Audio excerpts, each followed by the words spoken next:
Kybalion, a study of the Hermetic philosophy of ancient Egypt and Greece, by 3 initiates.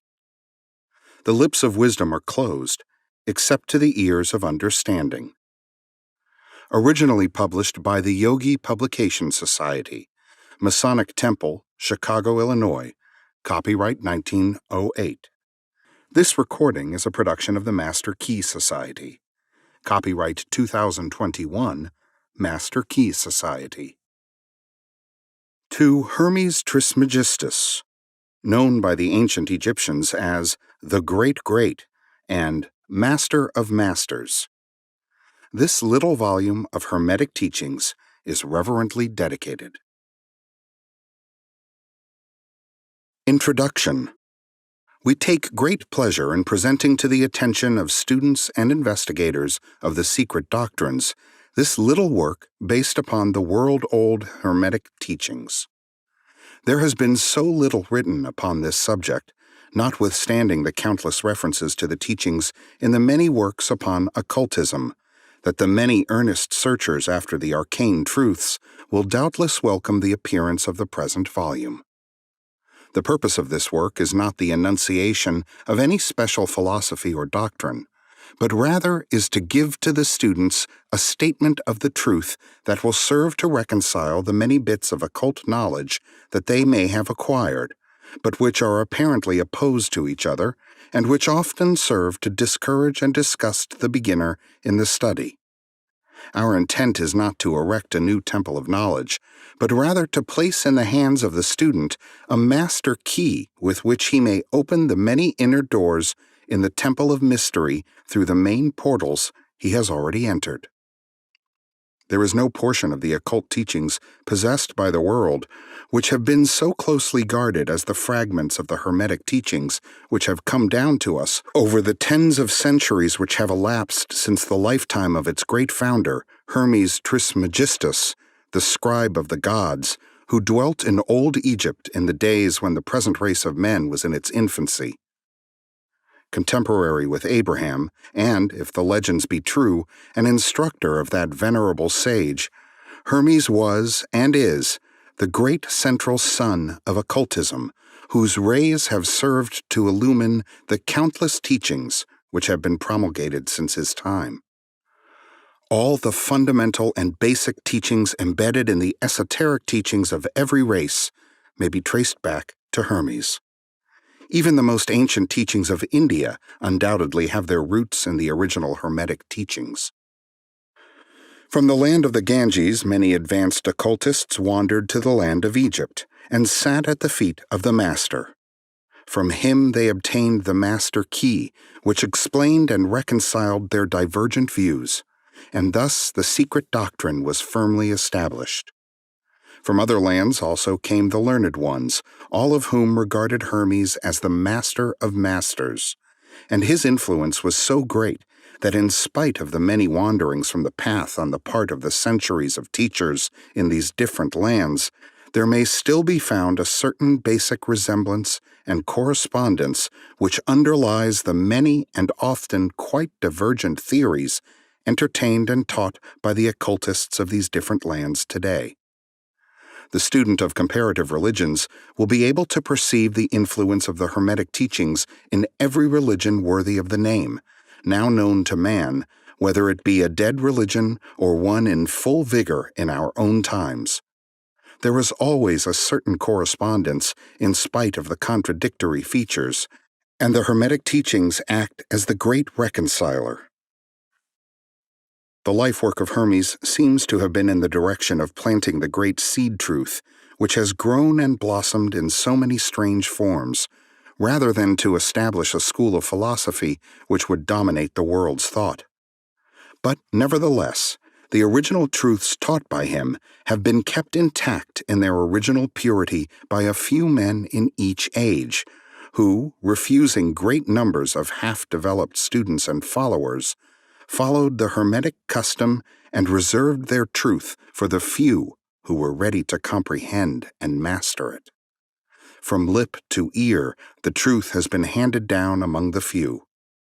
There have always been a few initiates in each generation in the various lands of the earth who kept alive the sacred flame of the Hermetic teachings, and such have always been willing to use their lamps to relight the lesser lamps of the outside world when the light of truth grew dim and clouded by reason of neglect, and when the wicks became clogged with foreign matter. There were always a few to tend faithfully the altar of the truth, upon which was kept alight the perpetual lamp of wisdom. These men devoted their lives to the labor of love, which the poet has so well stated in his lines. "Oh, let not the flame die out, cherished age after age in its dark cavern, in its holy temples cherished. Fed by pure ministers of love, let not the flame die out." These men have never sought popular approval, nor numbers of followers. They are indifferent to these things, for they know how few there are in each generation who are ready for the truth, or who would recognize it if it were presented to them. They reserve the strong meat for men, while others furnish the milk for babes. They reserve their pearls of wisdom for the few elect who recognize their value and who wear them in their crowns instead of casting them before the materialistic, vulgar swine who would trample them in the mud and mix them with their disgusting mental food. But still these men have never forgotten or overlooked the original teachings of Hermes regarding the passing on of the words of truth to those ready to receive it, which teaching is stated in the Kybalion as follows: "Where fall the footsteps of the Master, the ears of those ready for his teaching open wide." And again, "When the ears of the student are ready to hear, then cometh the lips to fill them with wisdom." But their customary attitude has always been strictly in accordance with the other Hermetic aphorism, also in the Kybalion: "The lips of wisdom are closed, except to the ears of understanding." There are those who have criticized this attitude of the Hermetists and who have claimed that they did not manifest the proper spirit in their policy of seclusion and reticence. But a moment's glance back over the pages of history will show the wisdom of the masters who knew the folly of attempting to teach to the world that which it was neither ready or willing to receive. The Hermetists have never sought to be martyrs, and have instead sat silently aside with a pitying smile on their closed lips, while the heathen raged noisily about them in their customary amusement of putting to death and torture the honest but misguided enthusiasts who imagined that they could force upon a race of barbarians the truth capable of being understood only by the elect who had advanced along the path. And the spirit of persecution has not as yet died out in the land. There are certain Hermetic teachings which, if publicly promulgated, would bring down upon the teachers a great cry of scorn and revilement from the multitude, who would again raise the cry of "Crucify, crucify." In this little work, we have endeavored to give you an idea of the fundamental teachings of the Kybalion, striving to give you the working principles, leaving you to apply them yourselves rather than attempting to work out the teaching in detail. If you are a true student, you will be able to work out and apply these principles. If not, then you must develop yourself into one, for otherwise the Hermetic teachings will be as words to you. The Three Initiates. Chapter 1. The Hermetic Philosophy. The lips of wisdom are closed, except to the ears of understanding. The Kybalion. From old Egypt have come the fundamental esoteric and occult teachings which have so strongly influenced the philosophies of all races, nations, and peoples for several thousand years. Egypt, the home of the pyramids and the Sphinx, was the birthplace of the hidden wisdom and mystic teachings. From her secret doctrine, all nations have borrowed. India, Persia, Chaldea, Media, China, Japan, Assyria, ancient Greece and Rome, and other ancient countries partook liberally at the feast of knowledge which the hierophants and masters of the land of Isis so freely provided for those who came prepared to partake of the great store of mystic and occult lore which the masterminds of that ancient land had gathered together. In ancient Egypt dwelt the great adepts and masters who have never been surpassed, and who seldom have been equaled during the centuries that have taken their processional flight since the days of the great Hermes. In Egypt was located the great lodge of lodges of the mystics. At the doors of her temples entered the neophytes who afterward, as hierophants, adepts, and masters, traveled to the four corners of the earth, carrying with them the precious knowledge which they were ready, anxious, and willing to pass on to those who were ready to receive the same. All students of the occult recognize the debt that they owe to these venerable masters of that ancient land. But among these great masters of ancient Egypt, there once dwelt one of whom masters hailed as the Master of Masters. This man, if man indeed he was, dwelt in Egypt in the earliest days. He was known as Hermes Trismegistus. He was the father of the occult wisdom, the founder of astrology, the discoverer of alchemy. The details of his life story are lost to history owing to the lapse of the years, though several of the ancient countries disputed with each other in their claims to the honor of having furnished his birthplace. And this thousands of years ago. The date of his sojourn in Egypt, in that his last incarnation on this planet, is not now known, but it has been fixed at the early days of the oldest dynasties of Egypt, long before the days of Moses.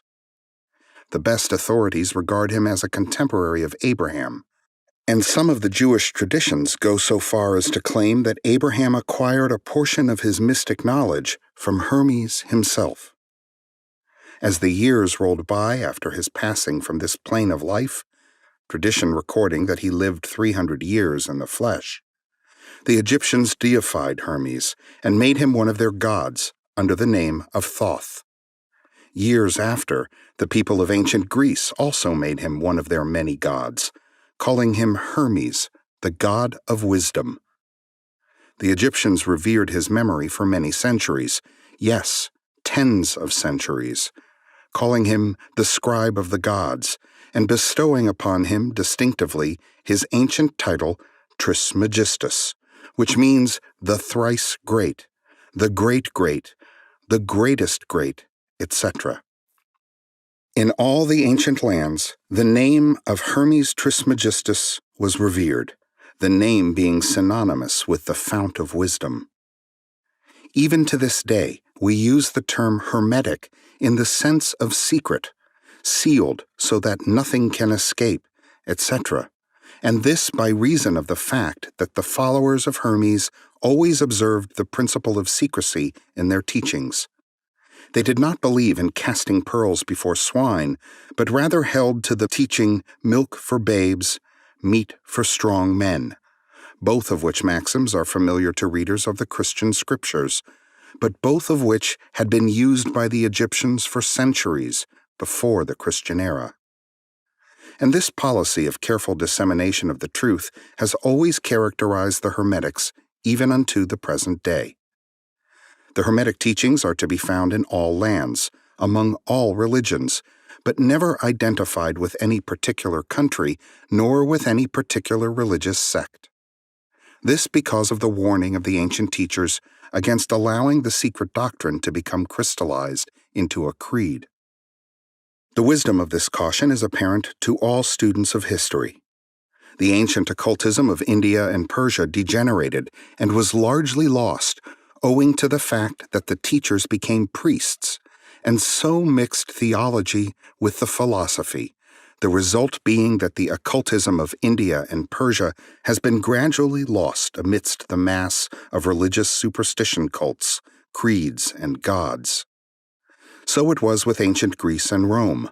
So it was with the Hermetic teachings of the Gnostics and early Christians, which were lost at the time of Constantine, whose iron hand smothered philosophy with the blanket of theology, losing to the Christian Church that which was its very essence and spirit, and causing it to grope throughout several centuries before it found the way back to its ancient faith, the indications apparent to all careful observers in this 20th century being that the Church is now struggling to get back to its ancient mystic teachings.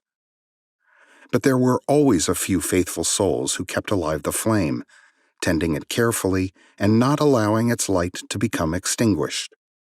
And thanks to these staunch hearts and fearless minds, we have the truth still with us. But it is not found in books to any great extent. It has been passed along from master to student, from initiate to hierophant, from lip to ear. When it was written down at all, its meaning was veiled in terms of alchemy and astrology so that only those possessing the key could read it aright. This was made necessary in order to avoid the persecutions of the theologians of the Middle Ages, who fought the secret doctrine with fire and sword, stake, gibbet, and cross. Even to this day, there will be found but few reliable books on the Hermetic philosophy, although there are countless references to it in many books written on various phases of occultism. And yet, the Hermetic philosophy is the only master key which will open all the doors of the occult teachings. In the early days, there was a compilation of certain basic Hermetic doctrines, passed on from teacher to student, which was known as the Kybalion, the exact significance and meaning of the term having been lost for several centuries. This teaching, however, is known to many to whom it has descended, from mouth to ear, on and on, throughout the centuries. Its precepts have never been written down or printed, so far as we know. It was merely a collection of maxims, axioms, and precepts, which were non-understandable to outsiders, but which were readily understood by students after the axioms, maxims, and precepts had been explained and exemplified by the Hermetic initiates to their neophytes. These teachings really constituted the basic principles of the art of Hermetic alchemy, which, contrary to the general belief, dealt in the mastery of mental forces rather than material elements, the transmutation of one kind of mental vibrations into others, instead of the changing of one kind of metal into another. The legends of the philosopher's stone, which would turn base metal into gold, was an allegory relating to Hermetic philosophy, readily understood by all students of true Hermeticism. In this little book, of which this is the first lesson, we invite our students to examine into the Hermetic teachings as set forth in the Kybalion and as explained by ourselves, humble students of the teachings, who, while bearing the title of initiates, are still students at the feet of Hermes, the Master. We herein give you many of the maxims, axioms, and precepts of the Kybalion, accompanied by explanations and illustrations which we deem likely to render the teachings more easily comprehended by the modern student, particularly as the original text is purposely veiled in obscure terms. The original maxims, axioms, and precepts of the Kybalion are printed herein in quotation marks, the proper credit being given. Our own work is printed in the regular way, in the body of the work.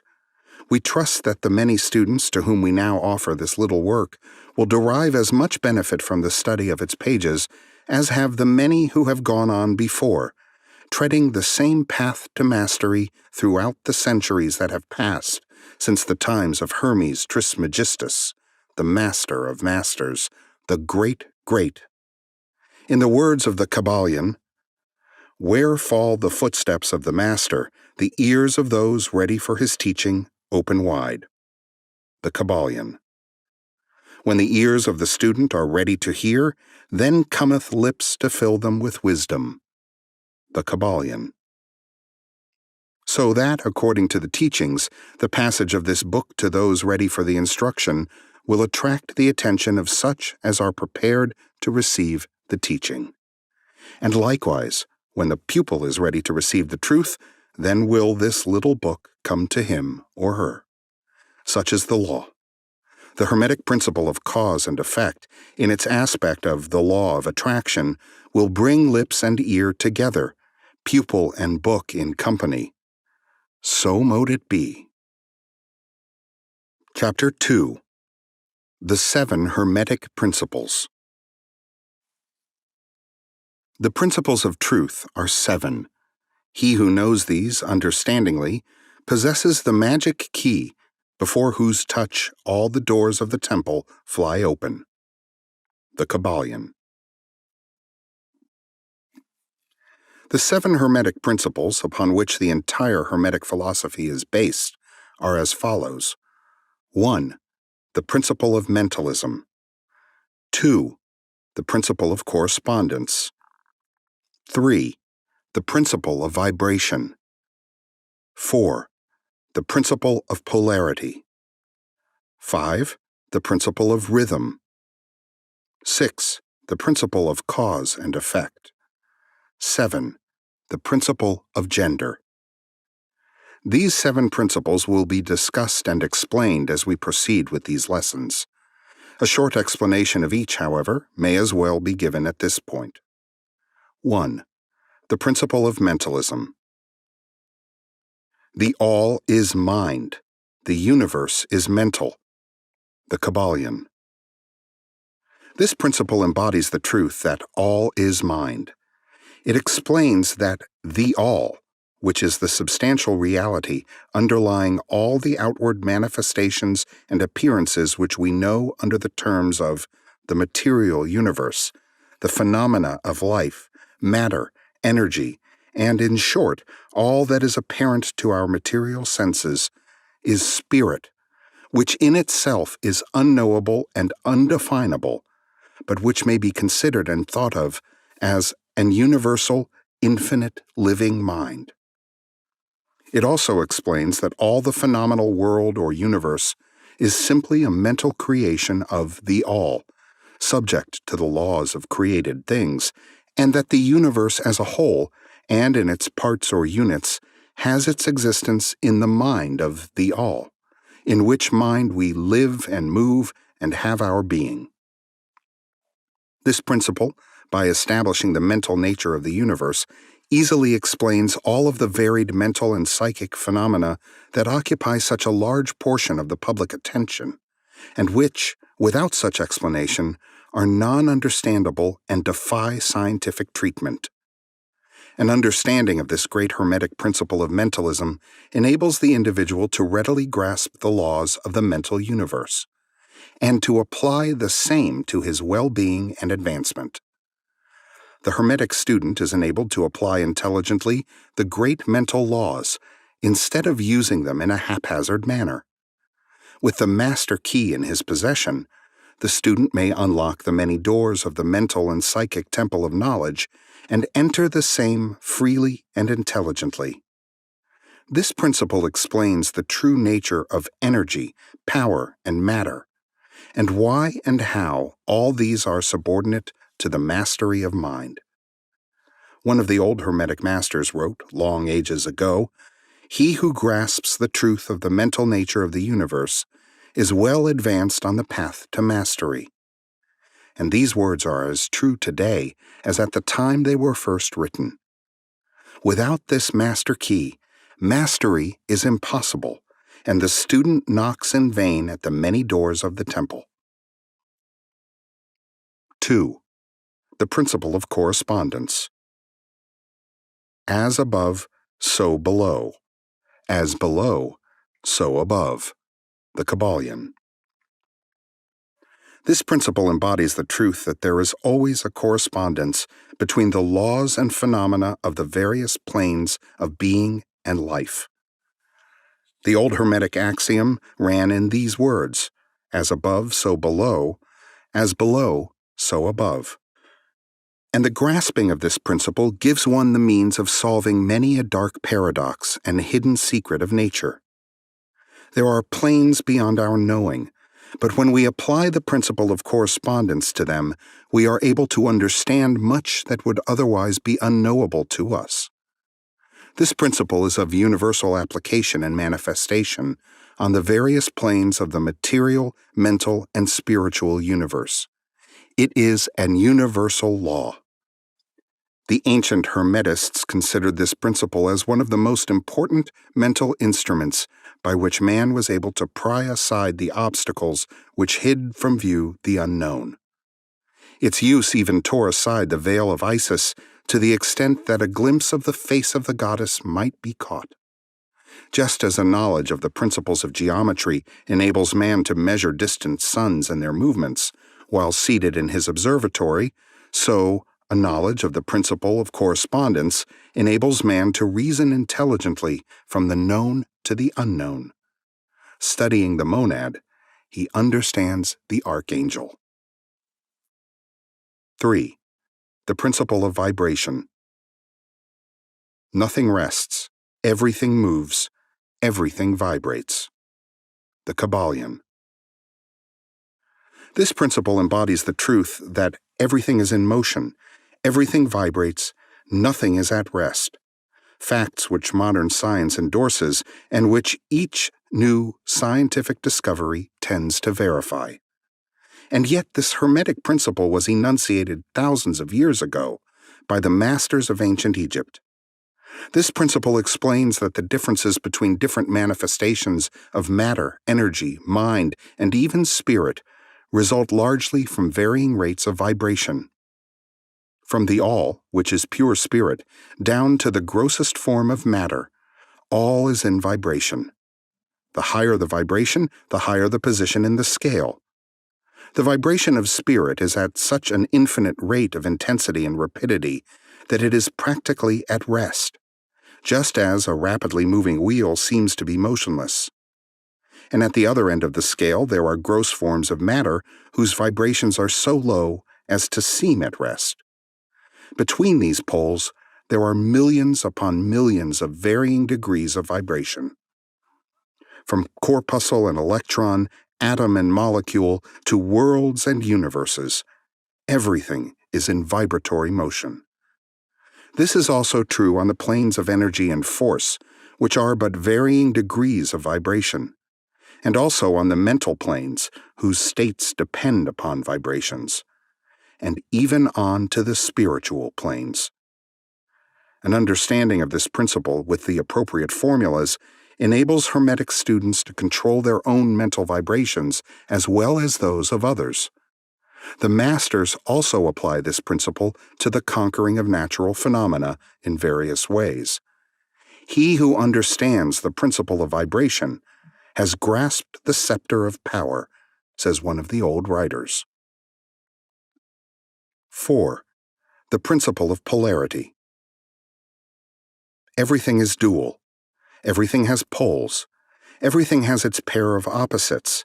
Like and unlike are the same. Opposites are identical in nature, but different in degree. Extremes meet. All truths are but half-truths. All paradoxes may be reconciled. The Kybalion. This principle embodies the truth that everything is dual, everything has two poles, everything has its pair of opposites, all of which were old Hermetic axioms. It explains the old paradoxes that have perplexed so many, which have been stated as follows. Thesis and antithesis are identical in nature but different in degree. Opposites are the same, differing only in degree. The pairs of opposites may be reconciled. Extremes meet. Everything is and isn't at the same time. All truths are but half-truths.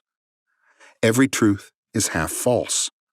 There are two sides to everything, etc., etc., etc. It explains that in everything there are two poles or opposite aspects, and that opposites are really only the two extremes of the same thing, with many varying degrees between them. To illustrate, heat and cold, although opposites, are really the same thing, the differences consisting merely of degrees of the same thing. Look at your thermometer and see if you can discover where heat terminates and cold begins. There is no such thing as absolute heat or absolute cold. The two terms heat and cold simply indicate varying degrees of the same thing, and that same thing which manifests as heat and cold is merely a form, variety, and rate of vibration. So heat and cold are simply the two poles of that which we call heat, and the phenomena attendant thereupon are manifestations of the principle of polarity. The same principle manifests in the case of light and darkness, which are the same thing, the difference consisting of varying degrees between the two poles of the phenomena. Where does darkness leave off and light begin? What is the difference between large and small, between hard and soft, between black and white, between sharp and dull, between noise and quiet, between high and low, between positive and negative? The principle of polarity explains these paradoxes, and no other principle can supersede it. The same principle operates on the mental plane. Let us take a radical and extreme example, that of love and hate, two mental states apparently totally different. And yet, there are degrees of hate and degrees of love, and a middle point in which we use the terms like or dislike, which shade into each other so gradually that sometimes we are at a loss to know whether we like or dislike or neither. And all are simply degrees of the same thing, as you will see if you will but think a moment. And more than this, and considered of more importance by the Hermetists, it is possible to change the vibrations of hate to the vibrations of love in one's own mind and in the minds of others.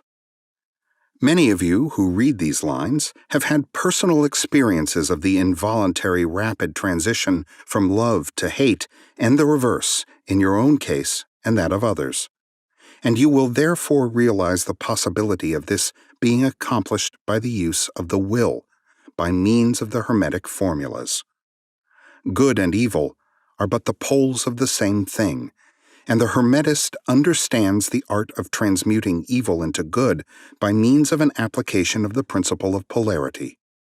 In short, the art of polarization becomes a phase of mental alchemy known and practiced by the ancient and modern Hermetic masters. An understanding of the principle will enable one to change his own polarity as well as that of others if he will devote the time and study necessary to master the art. 5. The principle of rhythm. Everything flows out and in. Everything has its tides. All things rise and fall. The pendulum swing manifests in everything. The measure of the swing to the right is the measure of the swing to the left. Rhythm compensates. The Kybalion. This principle embodies the truth that in everything there is manifested a measured motion, to and fro, a flow and inflow, a swing backward and forward, a pendulum-like movement, a tide-like ebb and flow, a high tide and low tide. Between the two poles which exist in accordance with the principle of polarity described a moment ago. There is always an action and a reaction, an advance and a retreat, a rising and a sinking. This is in the affairs of the universe, suns, worlds, men, animals, mind, energy, and matter. This law is manifest in the creation and destruction of worlds, in the rise and fall of nations, in the life of all things, and finally in the mental states of man, and it is with this latter that the Hermetists find the understanding of the principle most important. The Hermetists have grasped this principle, finding its universal application, and have also discovered certain means to overcome its effects in themselves by the use of the appropriate formulas and methods. They apply the mental law of neutralization. They cannot annul the principle or cause it to cease its operation, but they have learned how to escape its effects upon themselves to a certain degree depending upon the mastery of the principle. They have learned how to use it instead of being used by it. In this and similar methods consist the art of the Hermetists. The master of Hermetics polarizes himself at the point at which he desires to rest, and then neutralizes the rhythmic swing of the pendulum, which would tend to carry him to the other pole. All individuals who have attained any degree of self-mastery do this to a certain degree, more or less unconsciously.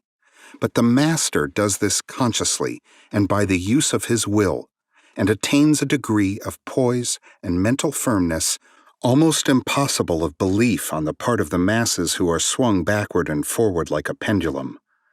This principle, and that of polarity, have been closely studied by the Hermetists, and the methods of counteracting, neutralizing, and using them form an important part of the Hermetic mental alchemy. 6. The principle of cause and effect. Every cause has its effect. Every effect has its cause. Everything happens according to law. Chance is but a name for law not recognized. There are many planes of causation, but nothing escapes the law. The Kybalion. This principle embodies the fact that there is a cause for every effect, an effect from every cause. It explains that everything happens according to law, that nothing ever merely happens, that there is no such thing as chance, that while there are various planes of cause and effect, the higher dominating the lower planes, still nothing ever entirely escapes the law. The Hermetists understand the art and methods of rising above the ordinary plane of cause and effect to a certain degree, and by mentally rising to a higher plane, they become causers instead of effects. The masses of people are carried along, obedient to environment, the wills and desires of others stronger than themselves. Heredity, suggestion, and other outward causes moving them about like pawns on the chessboard of life. But the masters, rising to the plane above, dominate their moods, characters, qualities, and powers, as well as the environment surrounding them, and become movers instead of pawns. They help to play the game of life, instead of being played and moved about by other wills and environment. They use the principle instead of being its tools. The masters obey the causation of the higher planes, but they help to rule on their own plane. In this statement, there is condensed a wealth of Hermetic knowledge. Let him read who can. 7. The principle of gender. Gender is in everything. Everything has its masculine and feminine principles. Gender manifests on all planes. The Kybalion. This principle embodies the truth that there is gender manifested in everything, the masculine and feminine principles ever at work. This is true not only of the physical plane, but of the mental and even the spiritual planes. On the physical plane, the principle manifests as sex. On the higher planes, it takes higher forms, but the principle is ever the same. No creation, physical, mental, or spiritual, is possible without this principle. An understanding of its laws will throw light on many a subject that has perplexed the minds of men. The principle of gender works ever in the direction of generation, regeneration, and creation. Everything and every person contains the two elements or principles, or this great principle, within it, him or her. Every male thing has the female element also. Every female contains also the male principle. If you would understand the philosophy of mental and spiritual creation, generation, and regeneration, you must understand and study this Hermetic principle. It contains the solution of many mysteries of life. We caution you that this principle has no reference to the many base, pernicious, and degrading lustful theories, teachings, and practices which are taught under fanciful titles, and which are a prostitution of the great natural principle of gender. Such base revivals of the ancient infamous forms of phallicism tend to ruin mind, body, and soul, and the Hermetic philosophy has ever sounded the warning note against these degraded teachings which tend toward lust, licentiousness, and perversion of nature's principles. If you seek such teachings, You must go elsewhere for them. Hermeticism contains nothing for you along these lines. To the pure, all things are pure. To the base, all things are base. Chapter 3. Mental Transmutation. Mind, as well as metals and elements, may be transmuted from state to state, degree to degree, condition to condition, pole to pole, vibration to vibration. True Hermetic transmutation is a mental art. The Kybalion. As we have stated, the Hermetists were the original alchemists, astrologers, and psychologists, Hermes having been the founder of these schools of thought. From astrology has grown modern astronomy. From alchemy has grown modern chemistry. From the mystic psychology has grown the modern psychology of the schools. But it must not be supposed that the ancients were ignorant of that which the modern schools suppose to be their exclusive and special property. The records engraved on the stones of ancient Egypt show conclusively that the ancients had a full, comprehensive knowledge of astronomy, the very building of the pyramids showing the connection between their design and the study of astronomical science. Nor were they ignorant of chemistry, for the fragments of the ancient writings show that they were acquainted with the chemical properties of things.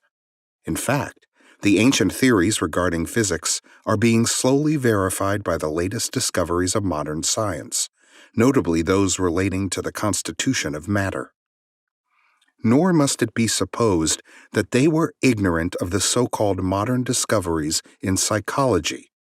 On the contrary, the Egyptians were especially skilled in the science of psychology, particularly in the branches that the modern schools ignore, but which, nevertheless, are being uncovered under the name of psychic science, which is perplexing the psychologists of today and making them reluctantly admit that there may be something in it after all. The truth is that beneath the material chemistry, astronomy, and psychology, that is, the psychology in its phase of brain action, the ancients possessed a knowledge of transcendental astronomy called astrology, of transcendental chemistry called alchemy, of transcendental psychology called mystic psychology. They possessed the inner knowledge as well as the outer knowledge, the latter alone being possessed by modern scientists. Among the many secret branches of knowledge possessed by the Hermetists was that known as mental transmutation, which forms the subject matter of this lesson. Transmutation is a term usually employed to designate the ancient art of the transmutation of metals, particularly of the base metals, into gold. The word transmute means to change from one nature, form, or substance into another, to transform. Webster. And accordingly, mental transmutation means the art of changing and transforming mental states, forms, and conditions into others.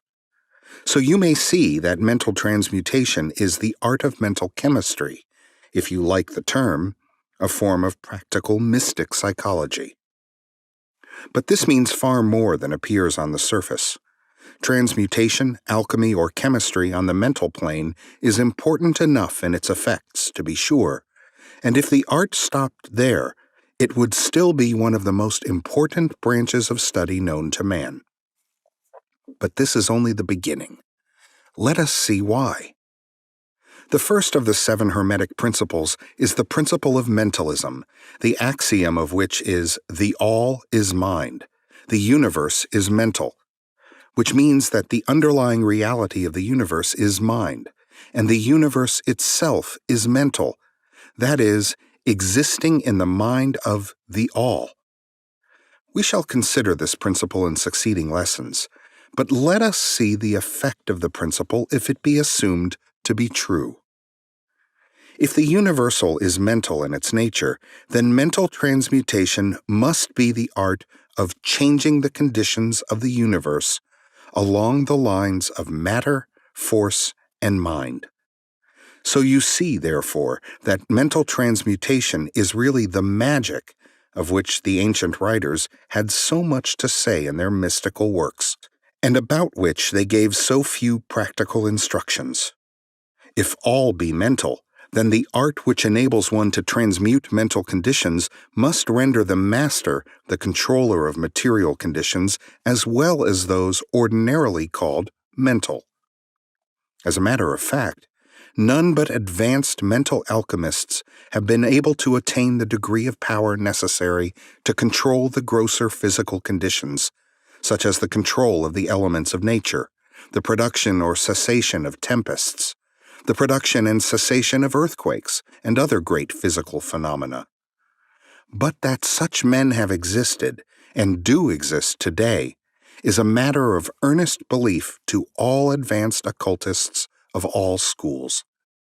That the masters exist, and have these powers, the best teachers assure their students, having had experiences which justify them in such belief and statements. These masters do not make public exhibitions of their powers, but seek seclusion from the crowds of men in order to better work their way along the path of attainment. We mention their existence at this point merely to call your attention to the fact that their power is entirely mental and operates along the lines of the higher mental transmutation under the Hermetic principle of mentalism. The universe is mental. The Kybalion. But students and Hermetists of lesser degree than masters, the initiates and teachers, are able to freely work along the mental plane in mental transmutation.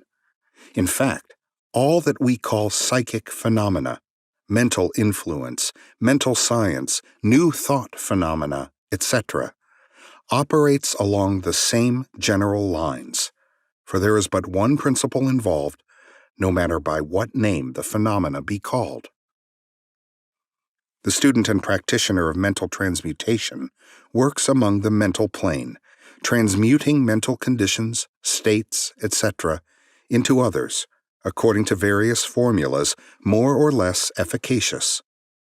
The various treatments, affirmations, denials, etc., of the schools of mental science are but formulas, often quite imperfect and unscientific, of the Hermetic art. The majority of modern practitioners are quite ignorant compared to the ancient masters, for they lack the fundamental knowledge upon which the work is based. Not only may the mental states, etc., of one's self be changed or transmuted by Hermetic methods, but also the states of others may be, and are, constantly transmuted in the same way, usually unconsciously, but often consciously, by some understanding of the laws and principles, in cases where the people affected are not informed of the principles of self-protection. And more than this, as many students and practitioners of modern mental science know, every material condition depending upon the minds of other people may be changed or transmuted in accordance with the earnest desire, will, and treatments of person desiring changed conditions of life. The public are so generally informed regarding these things at present that we do not deem it necessary to mention the same at length, our purpose at this point being merely to show the Hermetic principle and art underlying all of these various forms of practice, good and evil, for the force can be used in opposite directions according to the Hermetic principles of polarity. In this little book, we shall state the basic principles of mental transmutation, that all who read may grasp the underlying principles and thus possess the master key that will unlock the many doors of the principle of polarity. We shall now proceed to a consideration of the first of the Hermetic 7 principles, the principle of mentalism, in which is explained the truth that the all is mind, the universe is mental, in the words of the Kybalion. We ask the close attention and careful study of this great principle on the part of our students, for it is really the basic principle of the whole Hermetic philosophy and of the Hermetic art of mental transmutation. Chapter 4. The All. Under and back of the universe of time, space, and change is ever to be found the substantial reality, the fundamental truth, the Kybalion. Substance means that which underlies all outward manifestations, the essence, the essential reality, the thing in itself, etc.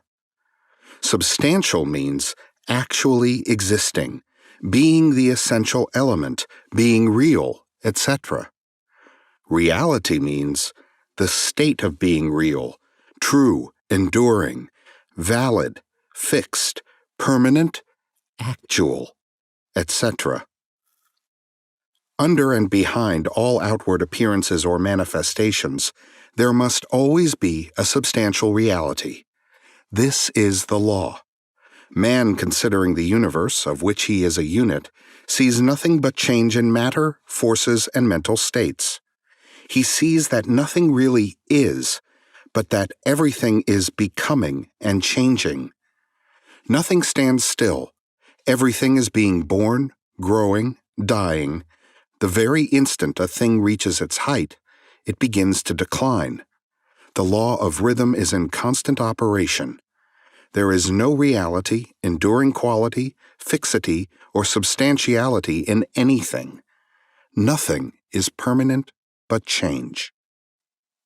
He sees all things evolving from other things and resolving into other things, a constant action and reaction, inflow and outflow, building up and tearing down, creation and destruction, birth, growth, and death. Nothing endures but change, and if he be a thinking man, he realizes that all of these changing things must be but outward appearances or manifestations of some underlying power, some substantial reality. All thinkers in all lands and in all times have assumed the necessity for postulating the existence of this substantial reality. All philosophies worthy of the name have been based upon this thought. Men have given to this substantial reality many names. Some have called it by the term of deity under many titles. Others have called it the infinite and eternal energy. Others have tried to call it matter. But all have acknowledged its existence. It is self-evident. It needs no argument. In these lessons, we have followed the example of some of the world's greatest thinkers, both ancient and modern, the Hermetic masters, and have called this underlying power, this substantial reality, by the Hermetic name of the All, which term we consider the most comprehensive of the many terms applied by man to that which transcends names and terms. We accept and teach the view of the great Hermetic thinkers of all times, as well as of those illumined souls who have reached higher planes of being, both of whom assert that the inner nature of the All is unknowable. This must be so, for naught by the All itself can comprehend its own nature and being. The Hermetists believe and teach that the All, in itself, is and must ever be unknowable. They regard all the theories, guesses, and speculations of the theologians and metaphysicians regarding the inner nature of the All as but the childish efforts of mortal minds to grasp the secret of the infinite. Such efforts have always failed and will always fail from the very nature of the task. One pursuing such inquiries travels around and around in the labyrinth of thought until he is lost to all sane reasoning, action, or conduct, and is utterly unfitted for the work of life. He is like the squirrel which frantically runs around and around the circling treadmill wheel of his cage, traveling ever and yet reaching nowhere, at the end a prisoner still, and standing just where he started. And still more presumptuous are those who attempt to ascribe to the All the personality, qualities, properties, characteristics, and attributes of themselves, ascribing to the All the human emotions, feelings, and characteristics, even down to the pettiest qualities of mankind, such as jealousy, susceptibility to flattery and praise, desire for offerings and worship, and all the other survivals from the days of the childhood of the race. Such ideas are not worthy of grown men and women, and are rapidly being discarded. At this point, it may be proper for me to state that we make a distinction between religion and theology, between philosophy and metaphysics. Religion to us means that intuitional realization of the existence of the all and one's relationship to it, while theology means the attempts of men to ascribe personality, qualities, and characteristics to it, their theories regarding its affairs, will, desires, plans, and designs, and their assumption of the office of middle men between the all and the people. Philosophy to us means the inquiry after knowledge of things knowable and thinkable, while metaphysics means the attempt to carry the inquiry over and beyond the boundaries and into regions unknowable and unthinkable, and with the same tendency as that of theology. And consequently, both religion and philosophy mean to us things having roots in reality, while theology and metaphysics seem like broken reeds, rooted in the quicksands of ignorance and affording naught but the most insecure support for the mind or soul of man. We do not insist upon our students accepting these definitions. We mention them merely to show our position. At any rate, you shall hear very little about theology and metaphysics in these lessons. That which is the fundamental truth, the substantial reality, is beyond true naming, but the wise men call it the All, the Kybalion. In its essence, the All is unknowable, the Kybalion. But the report of reason must be hospitably received and treated with respect, the Kybalion. The human reason, whose reports we must accept so long as we think at all, informs us as follows regarding the all, and that without attempting to remove the veil of the unknowable. 1. The all must be all that really is. There can be nothing existing outside of the all, else the all would not be the all. 2. The all must be infinite, for there is nothing else to define, confine, bound, limit, or restrict the all. It must be infinite in time or eternal. It must have always continuously existed, for there is nothing else to have ever created it, and something can never evolve from nothing. And if it had ever not been, even for a moment, it would not be now. It must continuously exist forever, for there is nothing to destroy it, and it can never not be, even for a moment, because something can never become nothing. It must be infinite in space. It must be everywhere, for there is no place outside of the all. It cannot be otherwise than continuous in space, without break, cessation, separation, or interruption, for there is nothing to break, separate, or interrupt its continuity, and nothing with which to fill in the gaps. It must be infinite in power, or absolute, for there is nothing to limit, restrict, restrain, confine, disturb, or condition it. It is subject to no other power, for there is no other power. 3. The all must be immutable, or not subject to change in its real nature, for there is nothing to work changes upon it, nothing into which it could change, nor from which it could have changed. It cannot be added to, nor subtracted from, increased nor diminished, nor become greater or lesser in any respect whatsoever. It must have always been and must always remain just what it is now, the all. There has never been, is not now, and never will be anything else into which it can change. The all being infinite, absolute, eternal, and unchangeable, it must follow that anything finite, changeable, fleeting, and conditioned cannot be the all. and as there is nothing outside of the all in reality, then any and all such finite things must be as nothing in reality.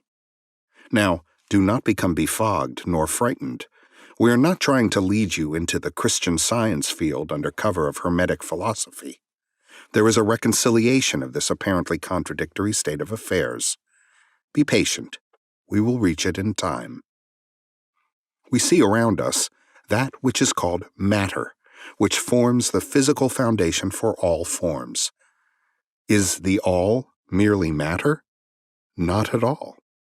Matter cannot manifest life or mind, and as life and mind are manifested in the universe, the all cannot be matter, for nothing rises higher than its own source.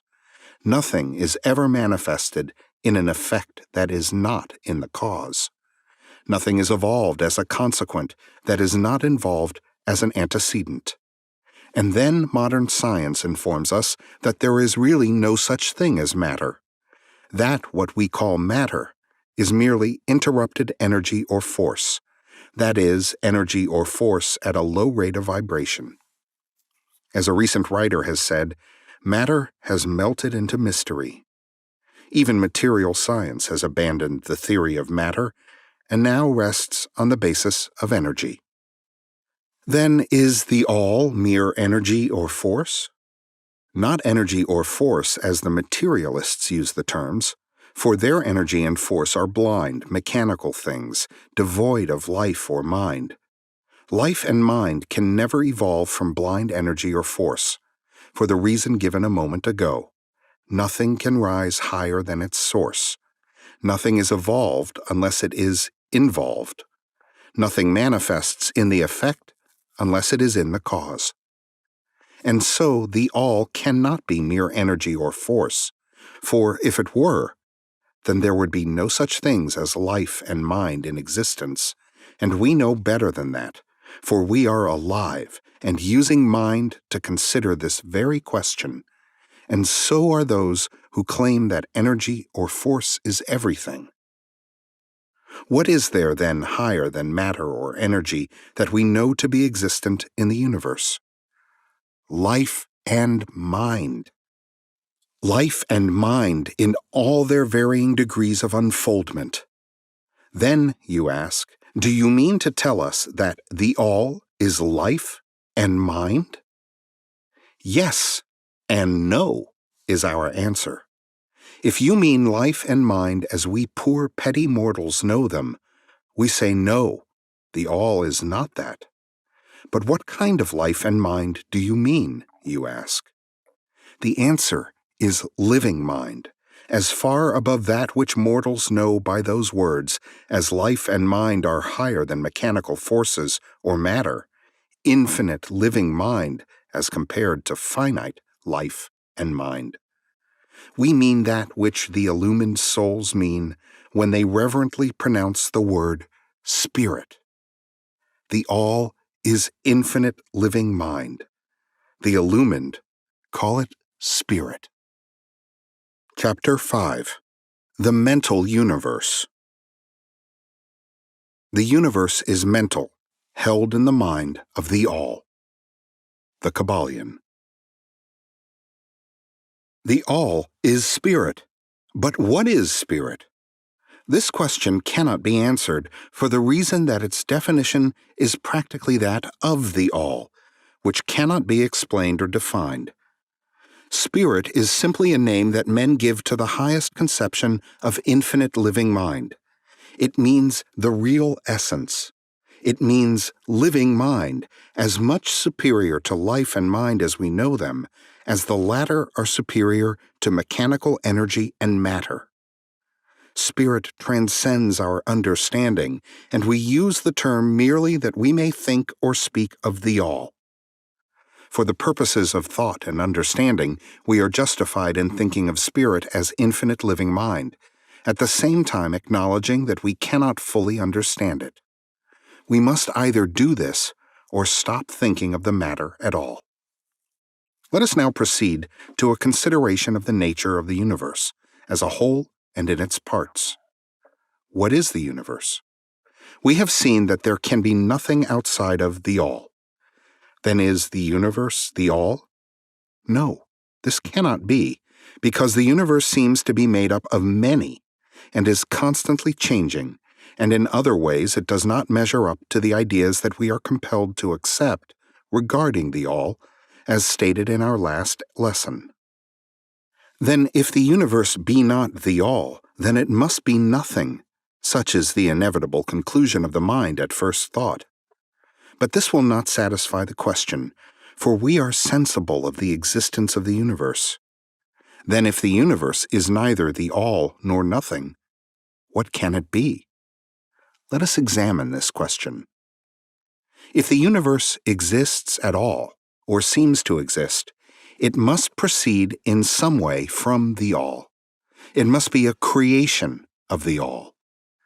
But as something can never come from nothing, from what could the all have created it?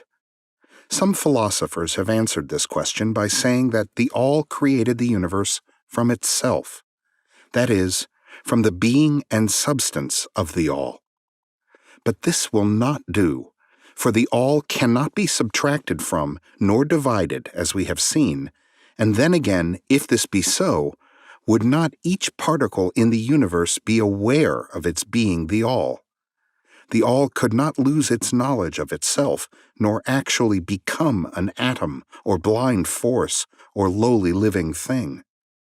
Some men, indeed, realizing that the all is indeed all, and also recognizing that they, the men, existed, have jumped to the conclusion that they and the all were identical, and they have filled the air with shouts of "I am God," to the amusement of the multitude and the sorrow of sages. The claim of the corpuscle that "I am man" would be modest in comparison. But what indeed is the universe, if it be not the all, not yet created by the all, having separated itself into fragments? What else can it be? Of what else can it be made? This is the great question. Let us examine it carefully. We find here that the principle of correspondence, see Lesson 1, comes to our aid here. The old Hermetic axiom, as above, so below, may be pressed into service at this point. Let us endeavor to get a glimpse of the workings on higher planes by examining those on our own. The principle of correspondence must apply to this as well as to other problems. Let us see. On his own plane of being, how does man create? Well, first, he may create by making something out of outside materials. But this will not do, for there are no materials outside of the all with which it may create. Well, then, secondly, man procreates or reproduces his kind by the process of begetting, which is self-multiplication accomplished by transferring a portion of his substance to his offspring. But this will not do, because the all cannot transfer or subtract a portion of itself, nor can it reproduce or multiply itself.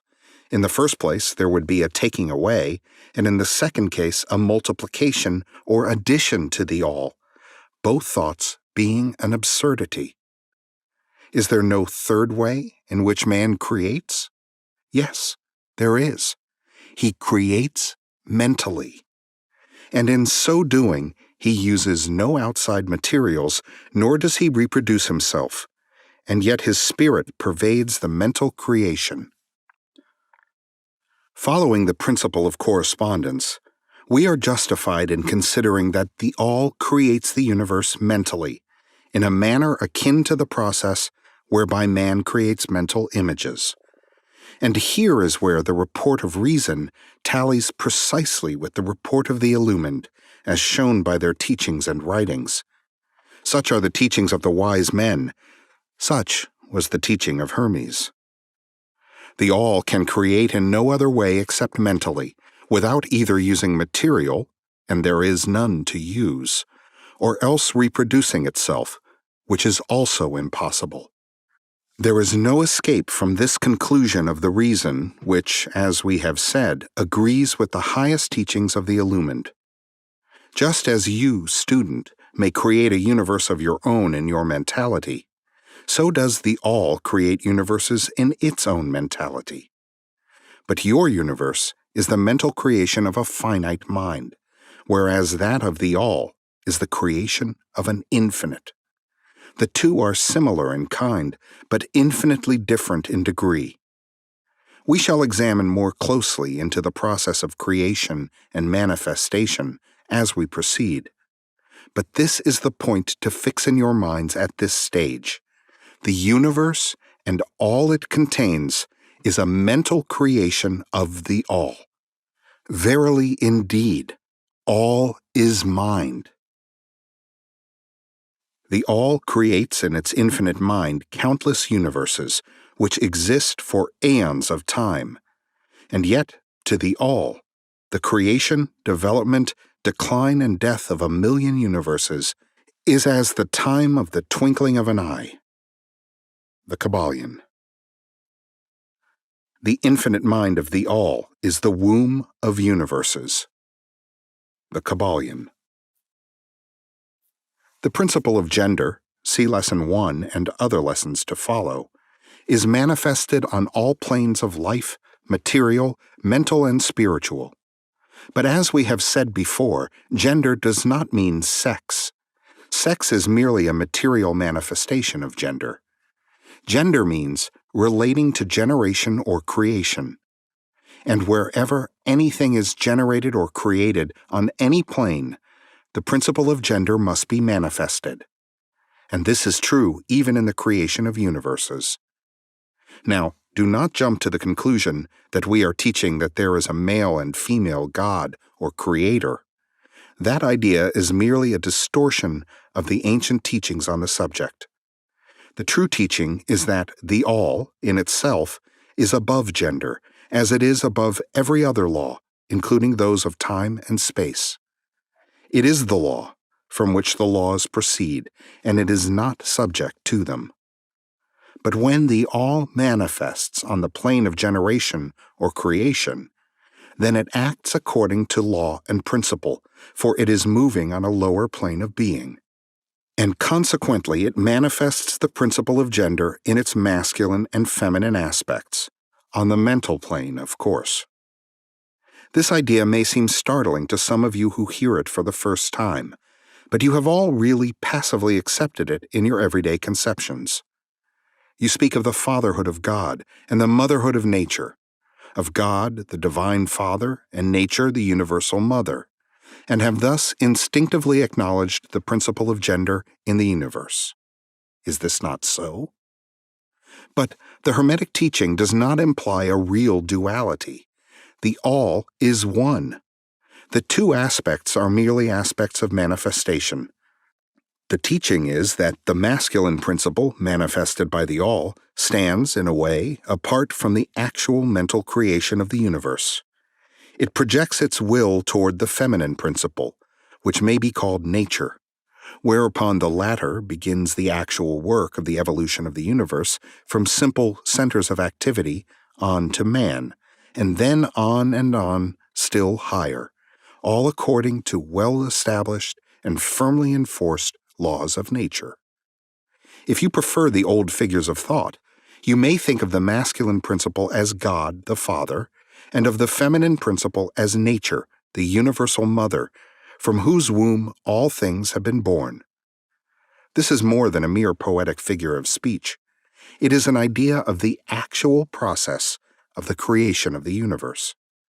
But always remember that the All is but one, and that in its infinite mind, the universe is generated, created, and exists. It may help you to get the proper idea if you will apply the law of correspondence to yourself and your own mind. You know that the part of you which you call I, in a sense, stands apart and witnesses the creation of mental images in your own mind. The part of your mind in which the mental generation is accomplished may be called the me, in distinction from the I, which stands apart and witnesses and examines the thoughts, ideas, and images of the me. As above, so below. Remember, and the phenomena of one plane may be employed to solve the riddles of higher or lower planes. Is it any wonder that you, the child, feel that instinctive reverence for the all, which feeling we call religion, that respect and reverence for the Father Mind? Is it any wonder that, when you consider the works and wonders of nature, you are overcome with a mighty feeling which has its roots away down in your inmost being? It is the mother mind that you are pressing close up to, like a babe to the breast. Do not make the mistake of supposing that the little world you see around you, the earth, which is a mere grain of dust in the universe, is the universe itself. There are millions upon millions of such worlds, and greater. And there are millions of such universes in existence within the infinite mind of the all. And even in our own little solar system, there are regions and planes of life far higher than ours, and beings compared to which we earthbound mortals are as the slimy life forms that dwell on the ocean's bed when compared to man. There are beings with powers and attributes higher than man has ever dreamed of the gods possessing. And yet these beings were once as you, and still lower, and you will be even as they, and still higher in time, for such is the destiny of man as reported by the illumined. And death is not real even in the relative sense. It is but birth to a new life. And you shall go on and on and on, to higher and still higher planes of life for eons upon eons of time. The universe is your home, and you shall explore its farthest recesses before the end of time. You are dwelling in the infinite mind of the all, and your possibilities and opportunities are infinite, both in time and space. And at the end of the grand cycle of eons, when the all shall draw back into itself all of its creations, you will go gladly, for you will then be able to know the whole truth of being at one with the all. Such is the report of the illumined, those who have advanced well along the path. And in the meantime, rest calm and serene. You are safe and protected by the infinite power of the Father-Mother Mind. Within the Father-Mother Mind, mortal children are at home. The Kybalion. There is not one who is fatherless nor motherless in the universe. The Kybalion. Chapter 6. The Divine Paradox. The half-wise, recognizing the comparative unreality of the universe, imagine that they may defy its laws. Such are vain and presumptuous fools, and they are broken against the rocks and torn asunder by the elements by reason of their folly. The truly wise, knowing the nature of the universe, use law against laws, the higher against the lower, and by the art of alchemy transmute that which is undesirable into that which is worthy, and thus triumph. Mastery consists not in abnormal dreams, visions, and fantastic imaginings or living, but in using the higher forces against the lower, escaping the pains of the lower planes by vibrating on the higher. Transmutation, not presumptuous denial, is the weapon of the master. The Kybalion. This is the paradox of the universe, resulting from the principle of polarity which manifests when the all begins to create. Hearken to it, for it points the difference between half-wisdom and wisdom. While to the infinite all, the universe, its laws, its powers, its life, its phenomena, are as things witnessed in the state of meditation or dream, yet to all that is finite, the universe must be treated as real, and life and action and thought must be based thereupon accordingly, although with an ever-understanding of the higher truth, each according to its own plane and laws. Were the all to imagine that the universe were indeed reality, then woe to the universe, for there would be then no escape from lower to higher divineward. Then would the universe become a fixity, and progress would become impossible. And if man, owing to half-wisdom, acts and lives and thinks of the universe as merely a dream, akin to his own finite dreams, then indeed does it so become for him.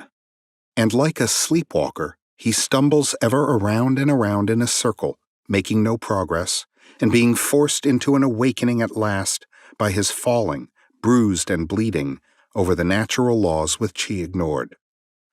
Keep your mind ever on the star, but let your eyes watch over your footsteps, lest you fall into the mire by reason of your upward gaze. Remember the divine paradox, that while the universe is not, still it is. Remember ever the two poles of truth, the absolute and the relative. Beware of half-truths. What Hermetists know as the law of paradox is an aspect of the principle of polarity. The Hermetic writings are filled with references to the appearance of the paradox in the consideration of the problems of life and being.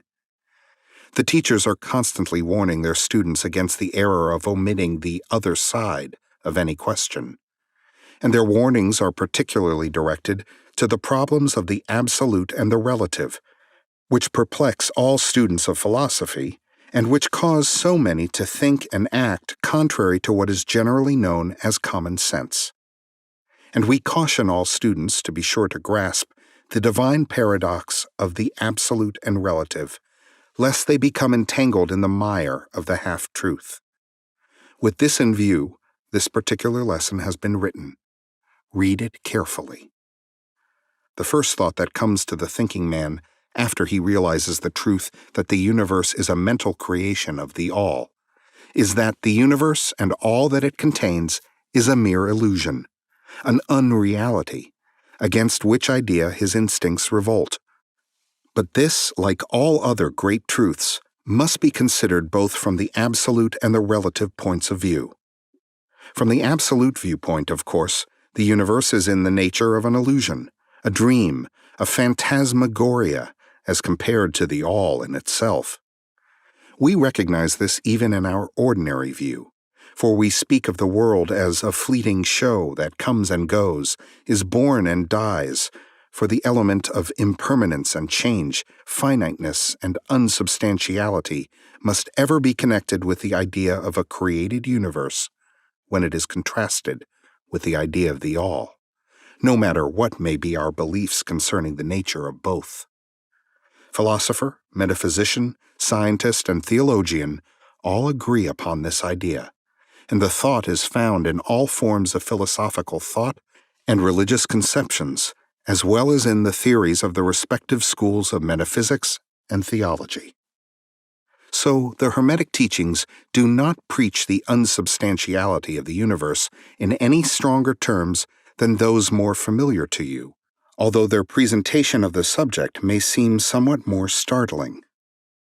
Anything that has a beginning and an ending must be, in a sense, unreal and untrue, and the universe comes under the rule in all schools of thought.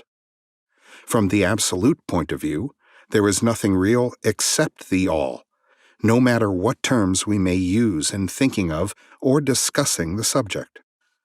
Whether the universe be created of matter, or whether it be a mental creation in the mind of the all, it is unsubstantial, non-enduring, a thing of time, space, and change. We want you to realize this fact thoroughly before you pass judgment on the Hermetic conception of the mental nature of the universe. Think over any and all of the other conceptions and see whether this be not true of them. But the absolute point of view shows merely one side of the picture. The other side is the relative one. Absolute truth has been defined as things as the mind of God knows them, while relative truth is things as the highest reason of man understands them. And so while to the all the universe must be unreal and illusionary, a mere dream or result of meditation, nevertheless to the finite minds forming a part of that universe and viewing it through mortal faculties, the universe is very real indeed, and must be so considered. In recognizing the absolute view, We must not make the mistake of ignoring or denying the facts and phenomena of the universe as they present themselves to our mortal faculties. We are not the all, remember. To take familiar illustrations, we all recognize the fact that matter exists to our senses. We will fare badly if we do not. And yet even our finite minds understand the scientific dictum that there is no such thing as matter from a scientific point of view. That which we call matter is held to be merely an aggregation of atoms, which atoms themselves are merely a grouping of units of force, called electrons or ions, vibrating and in constant circular motion. We kick a stone and we feel the impact. It seems to be real, notwithstanding that we know it to be merely what we have stated above. But remember that our foot, which feels the impact by means of our brains, is likewise matter, so constituted of electrons, and for that matter, so are our brains. And at the best, if it were not by reason of our mind, we would not know the foot or stone at all. Then again, the ideal of the artist or sculptor, which he is endeavoring to reproduce in stone or on canvas, seems very real to him. So do the characters in the mind of the author or dramatist, which he seeks to express so that others may recognize them. And if this be true in the case of our finite minds, what must be the degree of reality in the mental images created in the mind of the infinite? Oh, friends, to mortals this universe of mentality is very real indeed. It is the only one we can ever know, though we rise from plane to plane, higher and higher in it. To know it otherwise, by actual experience, we must be the all itself. It is true that the higher we rise in the scale, the nearer to the mind of the Father we reach. The more apparent becomes the illusory nature of finite things, but not until the all finally withdraws us into itself does the vision actually vanish. So we need not dwell upon the feature of illusion.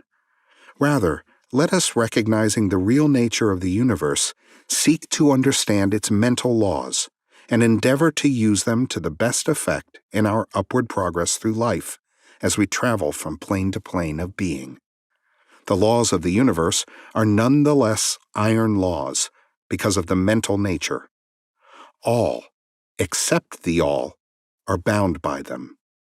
What's in the infinite mind of the all is real in a degree second only to that reality itself which is vested in the nature of the all. So do not feel insecure or afraid. We are all held firmly in the infinite mind of the all, and there is naught to hurt us or for us to fear. There is no power outside of the all to affect us. So we may rest calm and secure. There is a world of comfort and security in this realization when once attained. Then, calm and peaceful do we sleep, rocked in the cradle of the deep, resting safely on the bosom of the ocean of infinite mind, which is the all. In the all, indeed, do we live and move and have our being. Matter is none the less matter to us, while we dwell on the plane of matter, although we know it to be merely an aggregation of electrons or particles of force, vibrating rapidly and gyrating around each other in the formations of atoms. The atoms in turn vibrating and gyrating, forming molecules, which latter in turn form larger masses of matter. Nor does matter become less matter when we follow the inquiry still further and learn from the Hermetic teachings that the force of which the electrons are but units is merely a manifestation of the mind of the all, and like all else in the universe, is purely mental in its nature. While on the plane of matter, we must recognize its phenomena. We may control matter, as all masters of higher or lesser degree do, but we do so by applying the higher forces. We commit a folly when we attempt to deny the existence of matter in the relative aspect. We may deny its mastery over us, and rightly so, but we should not attempt to ignore it in its relative aspect, at least so long as we dwell upon its plane. Nor do the laws of nature become less constant or effective when we know them, likewise, to be merely mental creations. They are in full effect on the various planes. We overcome the lower laws by applying still higher ones, and in this way only. But we cannot escape law or rise above it entirely. Nothing but the All can escape law, and that because the All is law itself, from which all laws emerge. The most advanced masters may acquire the powers usually attributed to the gods of men, and there are countless ranks of being in the great hierarchy of life whose being and power transcends even that of the highest masters among men to a degree unthinkable by mortals, but even the highest master and the highest being must bow to the law and be as nothing in the eye of the All. So that if even these highest beings, whose powers exceed even those attributed by men to their gods, if even these are bound by and are subservient to law, then imagine the presumption of mortal man, of our race and grade, when he dares to consider the laws of nature as unreal, visionary, and illusory, because he happens to be able to grasp the truth that the laws are mental in nature and simply mental creations of the All. Those laws which the All intends to be governing laws are not to be defied or argued away. So long as the universe endures, will they endure. For the universe exists by virtue of these laws which form its framework and which hold it together. The Hermetic principle of mentalism, while explaining the true nature of the universe upon the principle that all is mental, does not change the scientific conceptions of the universe, life, or evolution. In fact, science merely corroborates the Hermetic teachings. The latter merely teaches that the nature of the universe is mental, while modern science has taught that it is material, or of late that it is energy at the last analysis. The Hermetic teachings have no fault to find with Herbert Spencer's basic principle, which postulates the existence of an infinite and eternal energy from which all things proceed. In fact, the Hermetics recognize in Spencer's philosophy the highest outside statement of the workings of the natural laws that have ever been promulgated, and they believe Spencer to have been a reincarnation of an ancient philosopher who dwelt in ancient Egypt thousands of years ago, and who later incarnated as Heraclitus, the Grecian philosopher who lived BC 500. And they regard his statement of the infinite and eternal energy as directly in the line of the Hermetic teachings, always with the addition of their own doctrine that his energy is the energy of the mind of the All. With the master key of the Hermetic philosophy, the student of Spencer will be able to unlock many doors of the inner philosophical conceptions of the great English philosopher, whose work shows the results of the preparation of his previous incarnations. His teachings regarding evolution and rhythm are in almost perfect agreement with the Hermetic teachings regarding the principle of rhythm. So the student of Hermetics need not lay aside any of his cherished scientific views regarding the universe. All he is asked to do is to grasp the underlying principle of the All is mind, the universe is mental, held in the mind of the All. He will find that the other 6 of the 7 principles will fit into his scientific knowledge and will serve to bring out obscure points and to throw light in dark corners. This is not to be wondered at when we realize the influence of the Hermetic thought on the early philosophers of Greece, upon whose foundations of thought the theories of modern science largely rest. The acceptance of the first Hermetic principle, mentalism, is the only great point of difference between modern science and Hermetic students, and science is gradually moving toward the Hermetic position in its groping in the dark for a way out of the labyrinth into which it has wandered in its search for reality. The purpose of this lesson is to impress upon the minds of our students the fact that, to all intents and purposes, the universe and its laws and its phenomena are just as real, so far as man is concerned, as they would be under the hypotheses of materialism or energism. Under any hypothesis, the universe in its outer aspect is changing, ever-flowing, and transitory, and therefore devoid of substantiality and reality. But, note the other pole of the truth, under any of the same hypotheses, we are compelled to act and live as if the fleeting things were real and substantial. With this difference, always, between the various hypotheses, that under the old views, mental power was ignored as a natural force, while under mentalism, it becomes the greatest natural force. And this one difference revolutionizes life to those who understand the principle and its resulting laws and practice. So, finally, students all grasp the advantage of mentalism and learn to know, use, and apply the laws resulting therefrom.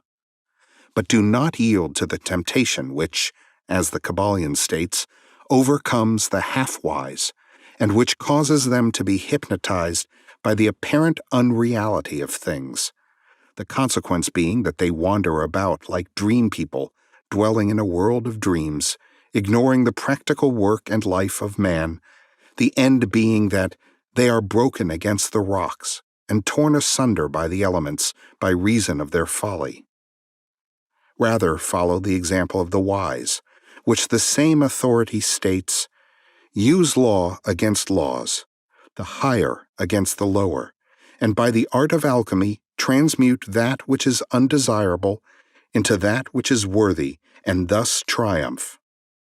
Following the authority, let us avoid the half-wisdom, which is folly, which ignores the truth that mastery consists not in abnormal dreams, visions, and fantastic imaginings or living, but in using the higher forces against the lower, escaping the pains of the lower planes by vibrating on the higher.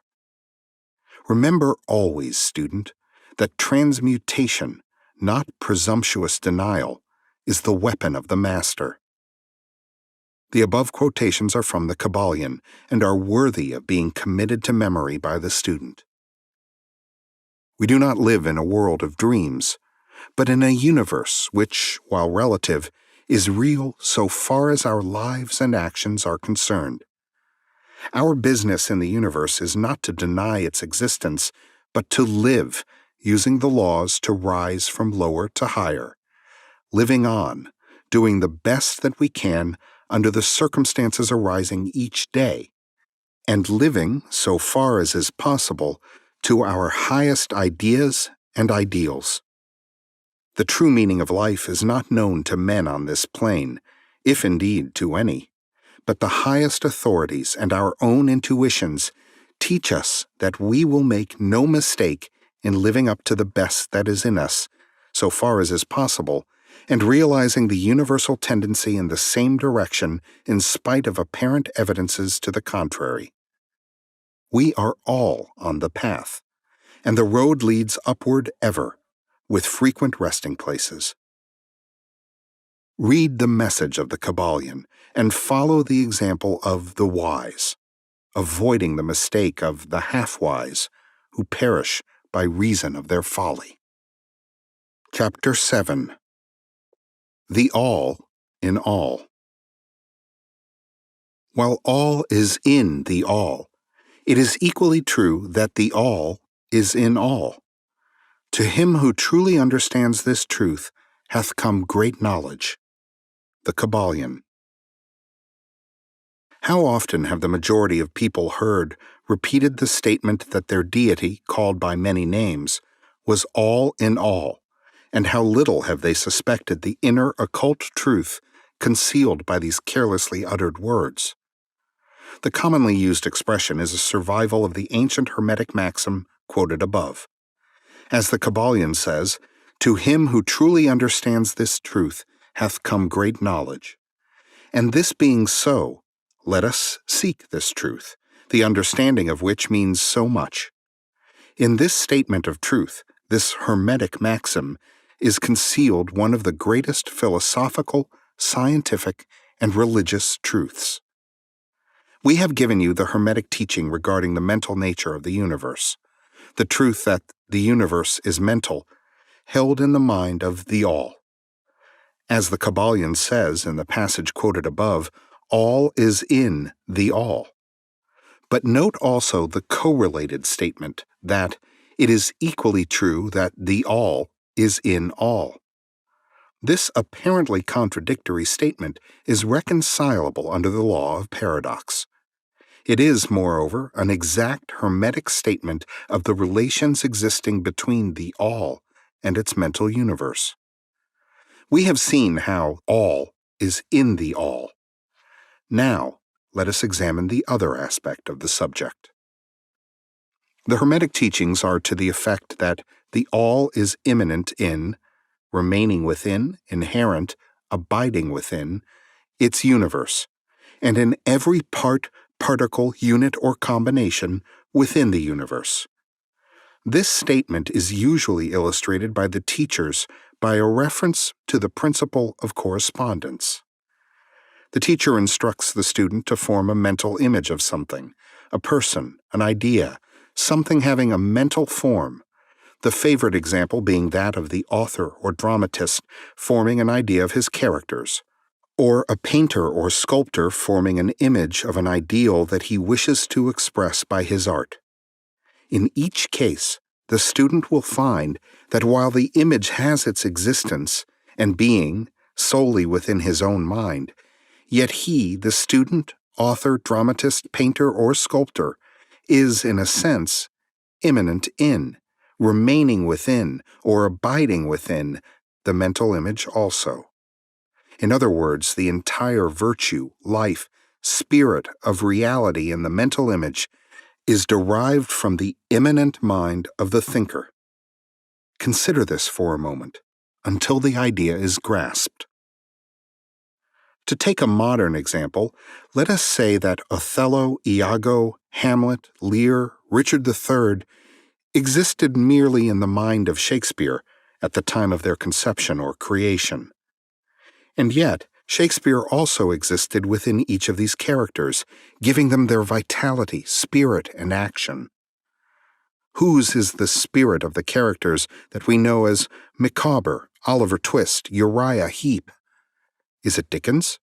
Or have each of these characters a personal spirit, independent of their creator? Have the Venus of Medici, the Sistine Madonna, the Apollo Belvedere spirits and reality of their own? Or do they represent the spiritual and mental power of their creators? The law of paradox explains that both propositions are true, viewed from the proper viewpoints. Micawber is both Micawber and yet Dickens. And again, while Micawber may be said to be Dickens, yet Dickens is not identical with Micawber. Man, like Micawber, may exclaim, "The spirit of my creator is inherent within me, and yet I am not he." How different this from the shocking half-truth so vociferously announced by certain of the half-wise, who fill the air with their raucous cries of, "I am God." Imagine poor Micawber or the sneaky Uriah Heep crying, "I am Dickens," or some of the lowly clods in one of Shakespeare's plays grandiloquently announcing that "I am Shakespeare." The all is in the earthworm, and yet the earthworm is far from being the all.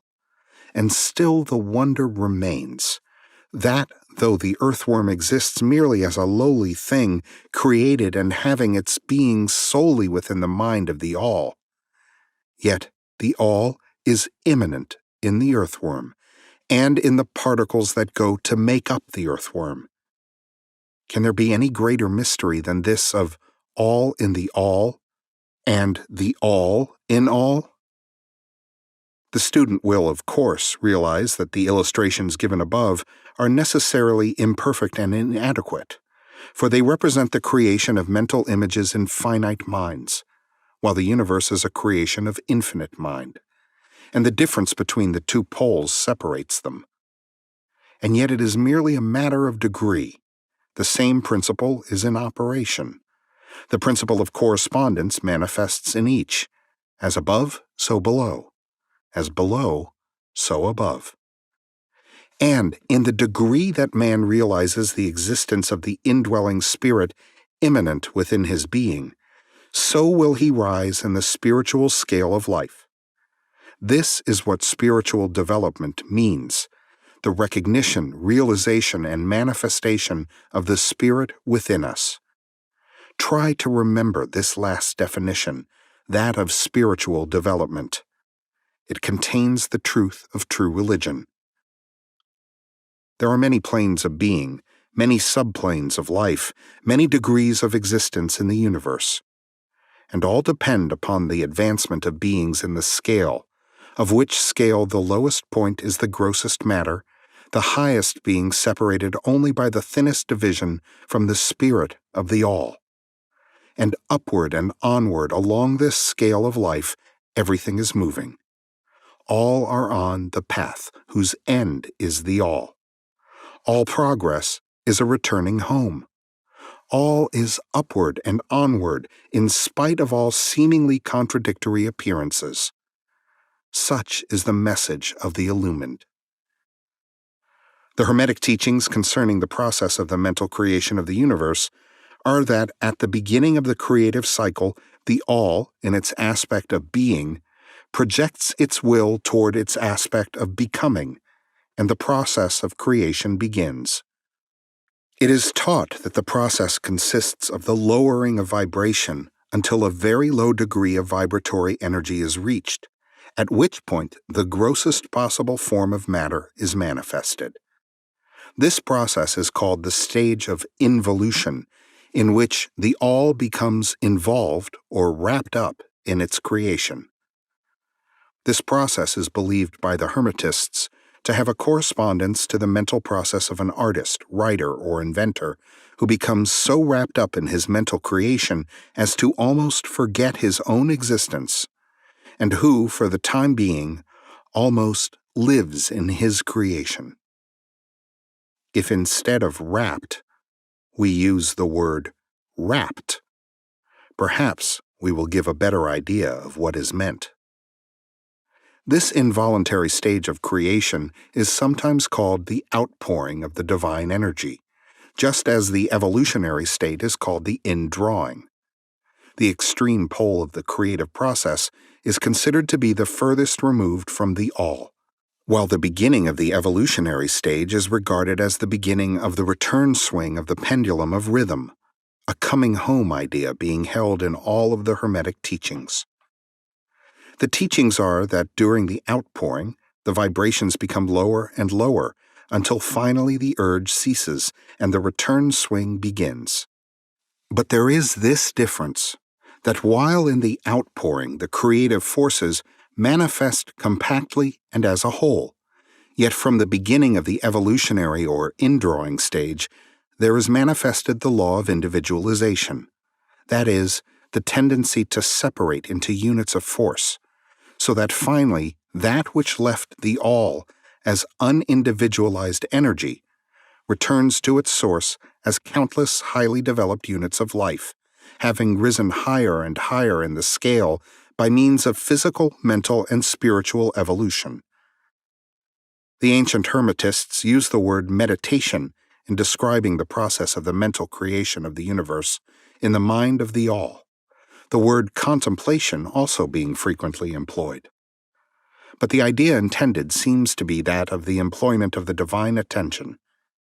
Attention is a word derived from the Latin root meaning to reach out, to stretch out, and so the act of attention is really a mental reaching out, extension of mental energy, so that the underlying idea is readily understood when we examine into the real meaning of attention.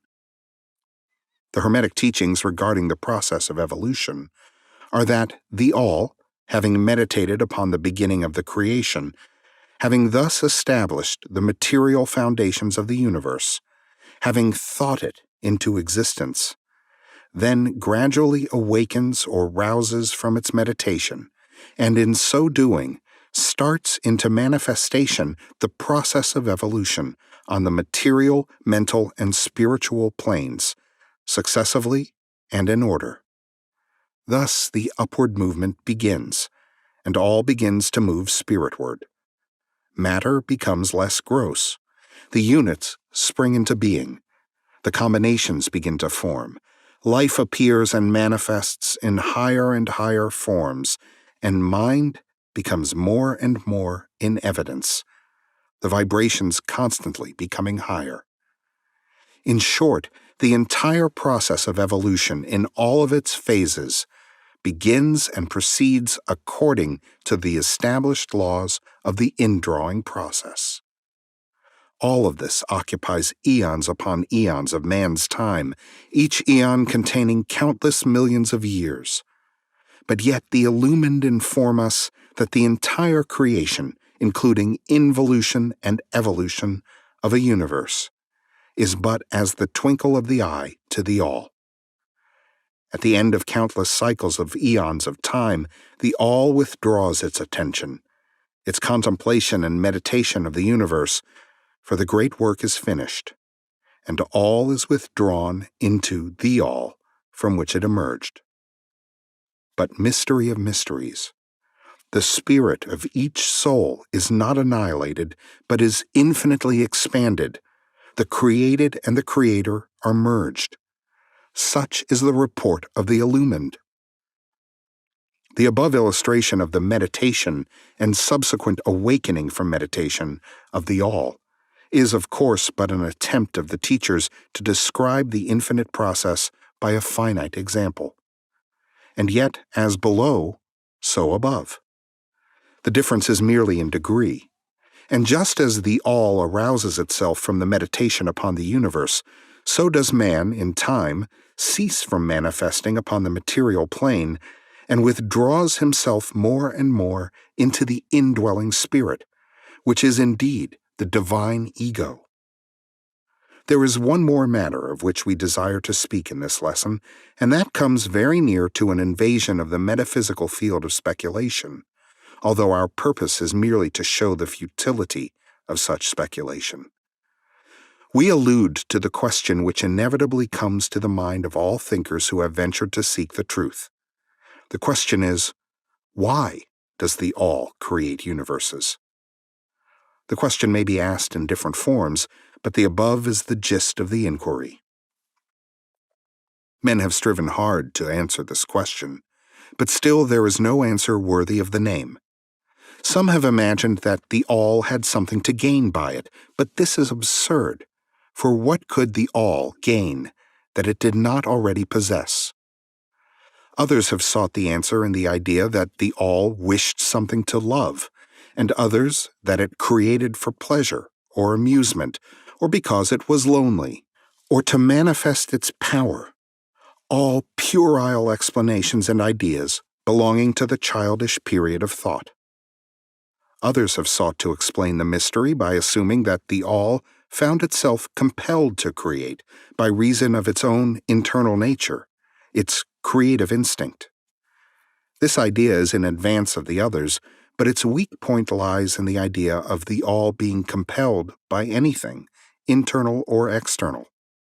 If its internal nature or creative instinct compelled it to do anything, then the internal nature or creative instinct would be the absolute instead of the all, and so accordingly that part of the proposition falls. And yet the all does create and manifest, and seems to find some kind of satisfaction in so doing. And it is difficult to escape the conclusion that in some infinite degree it must have what would correspond to an inner nature or creative instinct in man, with correspondingly infinite desire and will.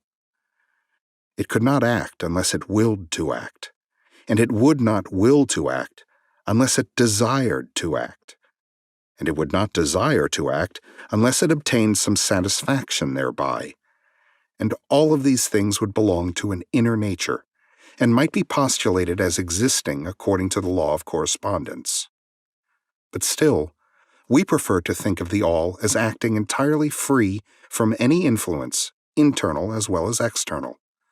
That is the problem which lies at the root of difficulty, and the difficulty that lies at the root of the problem. Strictly speaking, there cannot be said to be any reason whatsoever for the all to act, for a reason implies a cause, and the all is above cause and effect, except when it wills to become a cause, at which time the principle is set into motion. So, you see, the matter is unthinkable, just as the all is unknowable. Just as we say the all merely is, so we are compelled to say that the all acts because it acts. At the last, the all is all reason in itself, all law in itself, all action in itself. And it may be said truthfully that the all is its own reason, its own law, its own act. Or, still further, that the all, its reason, its act, its law, are one, all being names for the same thing. In the opinion of those who are giving you these present lessons, the answer is locked up in inner self of the all, along with its secret of being. The law of correspondence, in our opinion, reaches only to that aspect of the all which may be spoken of as the aspect of becoming. Back of that aspect is the aspect of being, in which all laws are lost in law, all principles merge into principle, and the all. Principle and being are identical, one and the same. Therefore, metaphysical speculation on this point is futile. We go into the matter here merely to show that we recognize the question, and also the absurdity of the ordinary answers of metaphysics and theology. In conclusion, it may be of interest to our students to learn that while some of the ancient and modern Hermetic teachers have rather inclined in the direction of applying the principle of correspondence to the question, with the result of the inner nature conclusion, still the legends have it that Hermes the Great, when asked this question by his advanced students, answered them by pressing his lips tightly together and saying not a word, indicating that there was no answer. But then, he may have intended to apply the axiom of his philosophy, that the lips of wisdom are closed except to the ears of understanding, believing that even his advanced students did not possess the understanding which entitled them to the teaching. At any rate, if Hermes possessed the secret, he failed to impart it, and so far as the world is concerned, the lips of Hermes are closed regarding it. And where the great Hermes hesitated to speak, what mortal may dare to teach? But remember that whatever be the answer to this problem, if indeed there be an answer, the truth remains that, while all is in the all, it is equally true that the all is in all. The teaching on this point is emphatic, and we may add the concluding words of the quotation, "To him who truly understands this truth hath come great knowledge." Chapter 8. The Planes of Correspondence. As above, so below. As below, so above. The Kybalion. The great second Hermetic principle embodies the truth that there is a harmony agreement and correspondence between the several planes of manifestation, life, and being. This truth is a truth because all that is included in the universe emanates from the same source, and the same laws, principles, and characteristics apply to each unit or combination of units of activity, as each manifests its own phenomena upon its own plane. For the purpose of convenience of thought and stuck, the Hermetic philosophy considers that the universe may be divided into three great classes of phenomena, known as the three great planes, namely, 1. The great physical plane, 2. The great mental plane, 3. The great spiritual plane. These divisions are more or less artificial and arbitrary, for the truth is that all of the three divisions are but ascending degrees of the great scale of life, the lowest point of which is undifferentiated matter, and the highest point that of spirit. And moreover, the different planes shade into each other, so that no hard and fast division may be made between the higher phenomena of the physical and the lower of the mental, or between the higher of the mental and the lower of the spiritual. In short, the three great planes may be regarded as three great groups of degrees of life manifestation. While the purposes of this little book do not allow us to enter into an extended discussion of, or explanation of, the subject of these different planes, still we think it well to give a general description of the same at this point. At the beginning, we may as well consider the question so often asked by the neophyte, who desires to be informed regarding the meaning of the word plane, which term has been very freely used and very poorly explained in many recent works upon the subject of occultism. The question is generally about as follows: is a plane a place having dimensions, or is it merely a condition or state? We answer, no, not a place, nor ordinary dimension of space, and yet more than a state or condition. It may be considered as a state or condition, and yet the state or condition is a degree of dimension, in a scale subject to measurement. Somewhat paradoxical, is it not? But let us examine the matter. A dimension, you know, is a measure in a straight line relating to measure, etc. The ordinary dimensions of space are length, breadth, and height, or perhaps length, breadth, height, thickness, or circumference. But there is another dimension of created things, or measure in a straight line, known to occultists and to scientists as well, although the latter have not as yet applied the term dimension to it. And this new dimension, which, by the way, is the much speculated about fourth dimension, is the standard used in determining the degrees or planes. This fourth dimension may be called the dimension of vibration. It is a fact well known to modern science as well as to the Hermetists who have embodied the truth in their third Hermetic principle, that everything is in motion, everything vibrates, nothing is at rest. From the highest manifestation to the lowest, everything and all things vibrate. Not only do they vibrate at different rates of motion, but as in different directions and in a different manner. The degrees of the rate of vibrations constitute the degrees of measurement on the scale of vibrations. In other words, the degrees of the fourth dimension. And these degrees form what occultists call planes. The higher the degree of rate of vibration, the higher the plane and the higher the manifestation of life occupying that plane. So that while a plane is not a place, nor yet a state or condition, yet it possesses qualities common to both.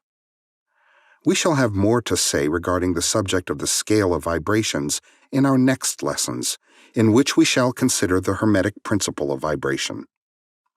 You will kindly remember, however, that the three great planes are not actual divisions of the phenomena of the universe, but merely arbitrary terms used by the Hermetists in order to aid in the thought and study of the various degrees and forms of universal activity and life.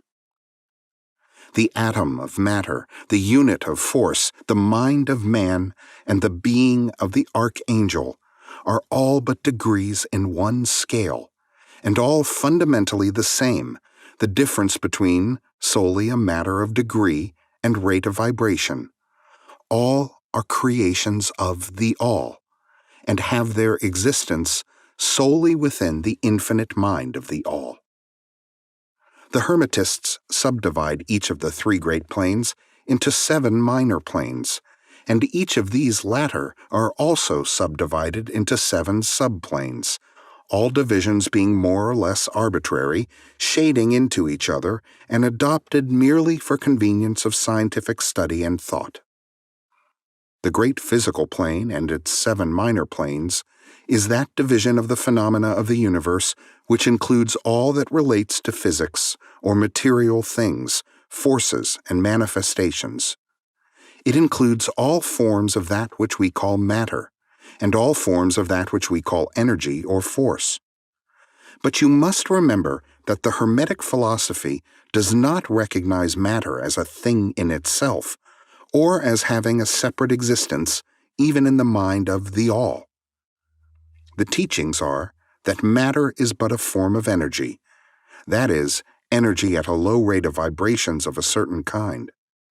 And accordingly, the Hermetists classify matter under the head of energy, and give to it 3 of the 7 minor planes of the great physical plane. These 7 minor physical planes are as follows.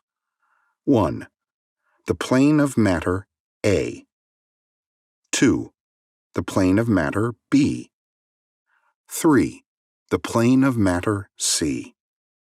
4. The plane of ethereal substance. 5. The plane of energy A.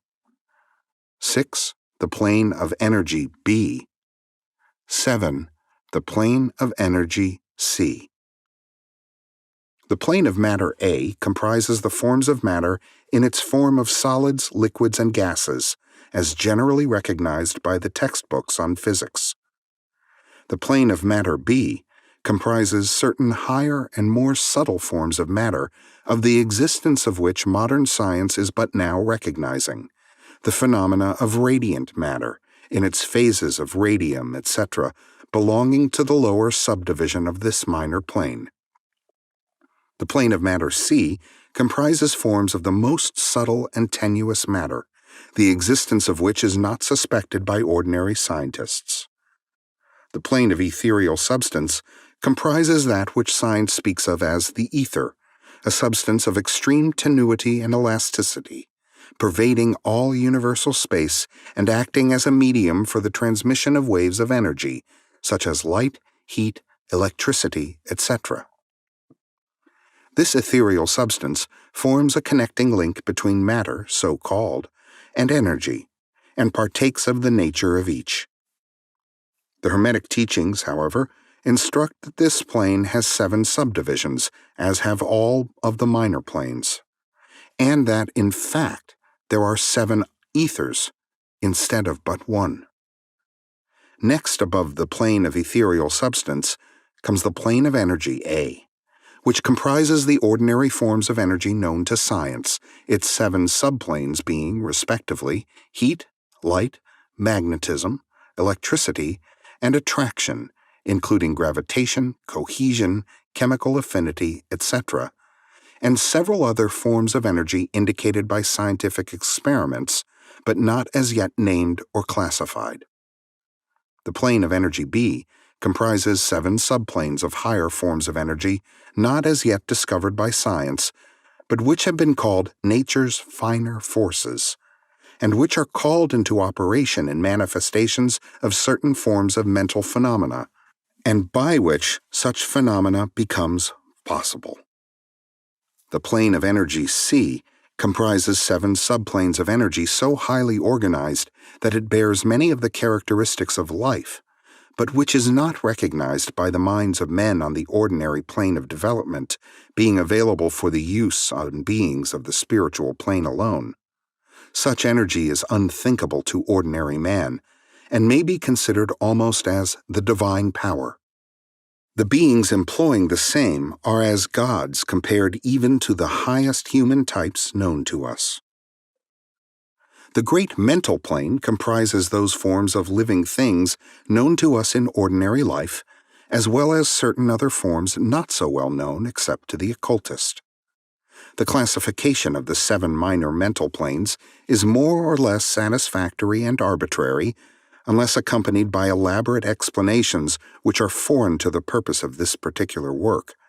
But we may as well mention them. They are as follows. 1. The plane of mineral mind. 2. The plane of elemental mind, A. 3. The plane of plant mind. 4. The plane of elemental mind, B. 5. The plane of animal mind. 6. The plane of elemental mind, C. 7. The plane of human mind. The plane of mineral mind comprises the states or conditions of the units or entities or groups and combinations of the same, which animate the forms known to us as minerals, chemicals, etc. These entities must not be confounded with the molecules, atoms, and corpuscles themselves, the latter being merely the material bodies or forms of these entities, just as a man's body is but his material form and not himself. These entities may be called souls in one sense, and are living beings of a low degree of development, life, and mind, just a little more than the units of living energy which comprise the higher subdivisions of the highest physical plane. The average mind does not generally attribute the possession of mind, soul, or life to the mineral kingdom, but all occultists recognize the existence of the same, and modern science is rapidly moving forward to the point of view of the Hermetic in this respect. The molecules, atoms, and corpuscles have their loves and hates, likes and dislikes, attractions and repulsions, affinities and non-affinities, etc. And some of the more daring of modern scientific minds have expressed the opinion that the desire and will, emotions and feelings of the atoms differ only in degree from those of men. We have no time or space to argue this matter here. All occultists know it to be a fact, and others are referred to some of the more recent scientific works for outside corroboration. There are the usual 7 subdivisions to this plane. The plane of elemental mind A comprises the state or condition and degree of mental and vital development of a class of entities unknown to the average man, but recognized to occultists. They are invisible to the ordinary senses of man, but nevertheless exist and play their part of the drama of the universe. Their degree of intelligence is between that of the mineral and chemical entities on the one hand, and of the entities of the plant kingdom on the other. There are 7 subdivisions to this plane also. The plane of plant mind, in its 7 subdivisions, comprises the states or conditions of the entities comprising the kingdoms of the plant world, the vital and mental phenomena of which is fairly well understood by the average intelligent person. Many new and interesting scientific works regarding mind and life in plants having been published during the last decade. Plants have life, mind, and souls, as well as have the animals, man, and Superman. The plane of elemental mind B, in its 7 subdivisions, comprises the states and conditions of a higher form of elemental or unseen entities, playing their part in the general work of the universe, the mind and life of which form a part of the scale between the plane of plant mind and the plane of animal mind, the entities partaking of the nature of both. The plane of animal mind, in its 7 subdivisions, comprises the states and conditions of the entities, beings, or souls animating the animal forms of life, familiar to us all. It is not necessary to go into details regarding this kingdom or plane of life, for the animal world is as familiar to us as is our own.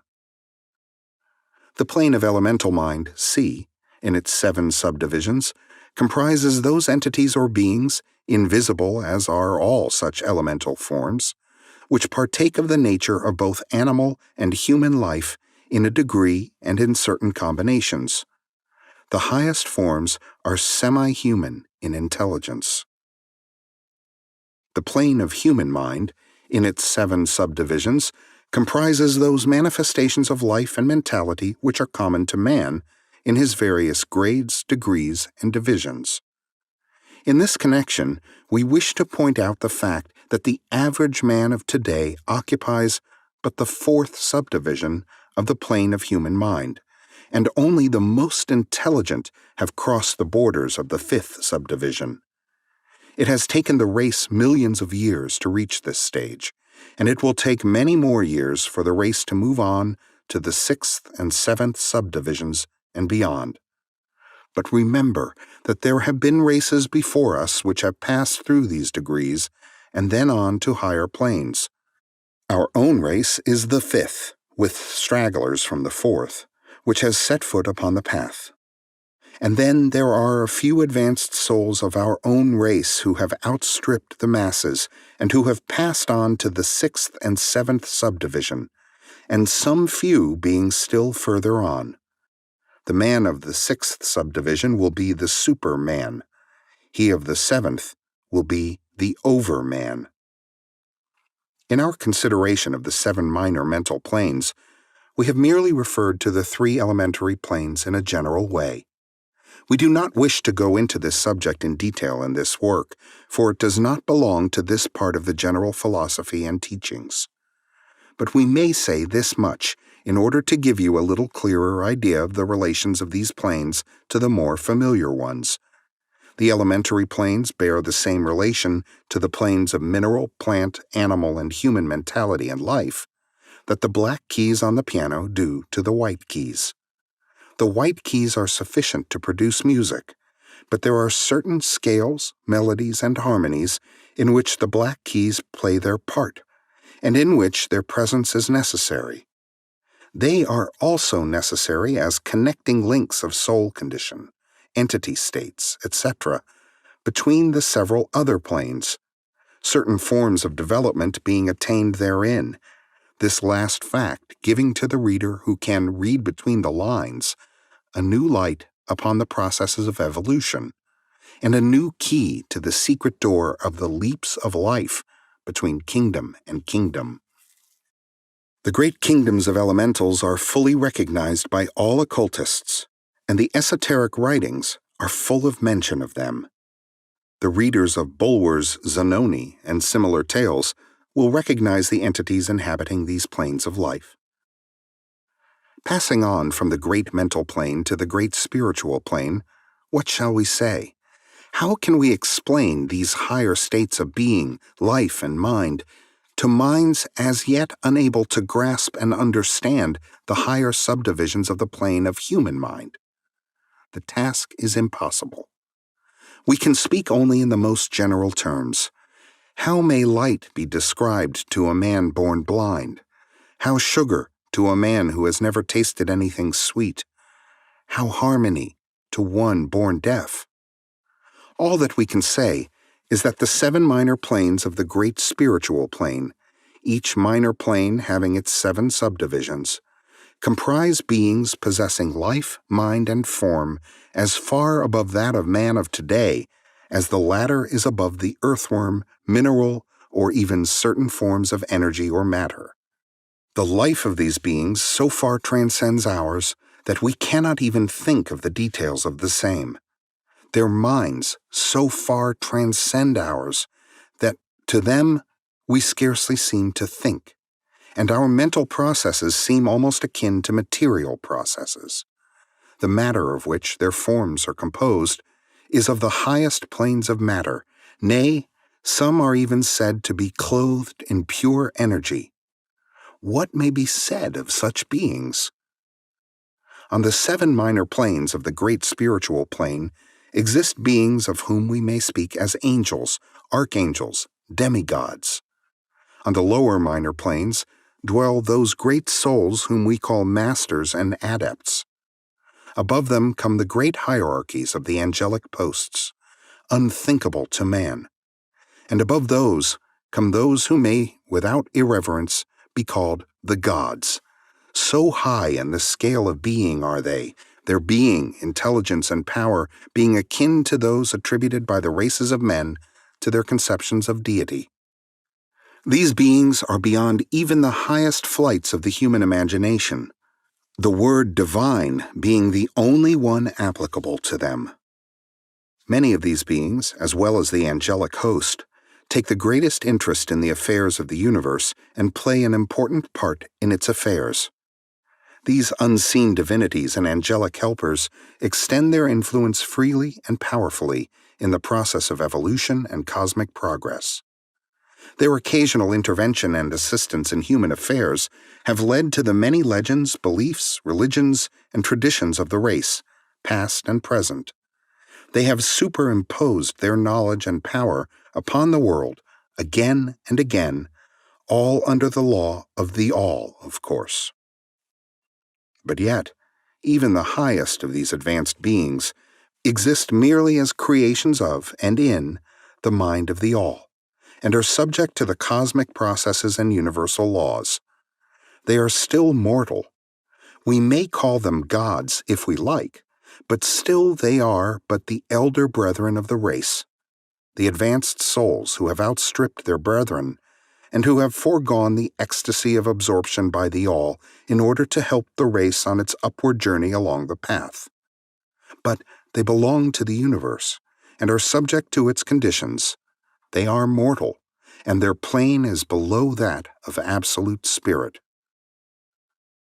Only the most advanced Hermetists are able to grasp the inner teachings regarding the state of existence and the powers manifested on the spiritual planes. The phenomena is so much higher than that of the mental planes that a confusion of ideas would surely result from an attempt to describe the same. Only those whose minds have been carefully trained along the lines of the Hermetic philosophy for years, yes, those who have brought with them from other incarnations the knowledge acquired previously, can comprehend just what is meant by the teaching regarding these spiritual planes. And much of these inner teachings is held by the Hermetists as being too sacred, important, and even dangerous for general public dissemination. The intelligent student may recognize what we mean by this when we state that the meaning of spirit, as used by the Hermetists, is akin to living power, animated force, inner essence, essence of life, etc., which meaning must not be confounded with that usually and commonly employed in connection with the term, in other words, religious, ecclesiastical, spiritual, ethereal, holy, etc., etc. To occultists, the word spirit is used in the sense of the animating principle, carrying with it the idea of power, living energy, mystic force, etc. And occultists know that that which is known to them as spiritual power may be employed for evil as well as good ends, in accordance with the principle of polarity, a fact which has been recognized by the majority of religions in their conceptions of Satan, Beelzebub, the devil, Lucifer, fallen angels, etc. And so the knowledge regarding these planes has been kept in the Holy of Holies in all esoteric fraternities and occult orders, in the secret chamber of the temple. But this may be said here, that those who have attained high spiritual powers and have misused them have a terrible fate in store for them, and the swing of the pendulum of rhythm will inevitably swing them back to the furthest extreme of material existence, from which point they must retrace their steps spiritward along the weary rounds of the path, but always with the added torture of having always with them a lingering memory of the heights from which they fell, owing to their evil actions. The legends of the fallen angels have a basis in actual facts, as all advanced occultists know. The striving for selfish power on the spiritual planes inevitably results in the selfish soul losing its spiritual balance and falling back as far as it had previously risen.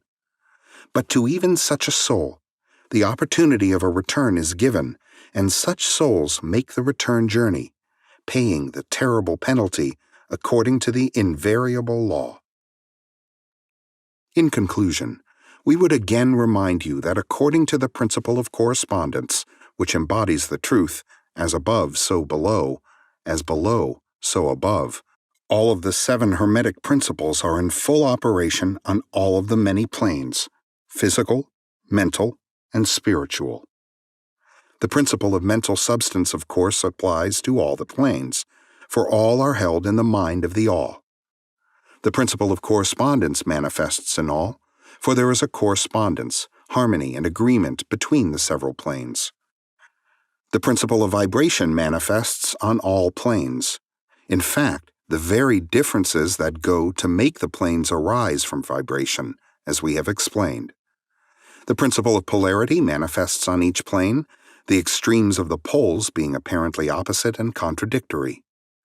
The principle of rhythm manifests on each plane, the movement of the phenomena having its ebb and flow, rise and flow, incoming and outgoing. The principle of cause and effect manifests on each plane, every effect having its cause, and every cause having its effect. The principle of gender manifests on each plane, the creative energy being always manifest and operating along the lines of its masculine and feminine aspects. As above, so below. As below, so above. This centuries-old Hermetic axiom embodies one of the great principles of universal phenomena. As we proceed with our consideration of the remaining principles, we will see even more clearly the truth of the universal nature of this great principle of correspondence. Chapter 9. Vibration. Nothing rests. Everything moves. Everything vibrates. The Kybalion. The great third Hermetic principle, the principle of vibration, embodies the truth that motion is manifest in everything in the universe, that nothing is at rest, that everything moves, vibrates, and circles. This Hermetic principle was recognized by some of the early Greek philosophers, who embodied it in their systems. But then, for centuries, it was lost sight of by the thinkers outside of the Hermetic ranks. But in the 19th century, physical science rediscovered the truth, and the 20th century scientific discoveries have added additional proof of the correctness and truth of this centuries-old Hermetic doctrine. The Hermetic teachings are that not only is everything in constant movement and vibration, but that the differences between the various manifestations of the universal power are due entirely to the varying rate and mode of vibrations. Not only this, but that even the All, in itself, manifests a constant vibration of such an infinite degree of intensity and rapid motion that it may be practically considered as at rest, the teachers directing the attention of the students to the fact that even on the physical plane, a rapidly moving object, such as a revolving wheel, seems to be at rest. The teachings are to the effect that spirit is at one end of the pole of vibration, the other pole being certain extremely gross forms of matter. Between these two poles are millions upon millions of different rates and modes of vibration. Modern science has proven that all that we call matter and energy are but modes of vibratory motion, and some of the more advanced scientists are rapidly moving toward the positions of the occultists, who hold that the phenomena of mind are likewise modes of vibration or motion. Let us see what science has to say regarding the question of vibrations in matter and energy. In the first place, science teaches that all matter manifests, in some degree, the vibrations arising from temperature or heat. Be an object cold or hot, both being but degrees of the same things, it manifests certain heat vibrations, and in that sense is in motion and vibration. Then all particles of matter are in circular movement from corpuscle to suns. The planets revolve around suns, and many of them turn on their axes.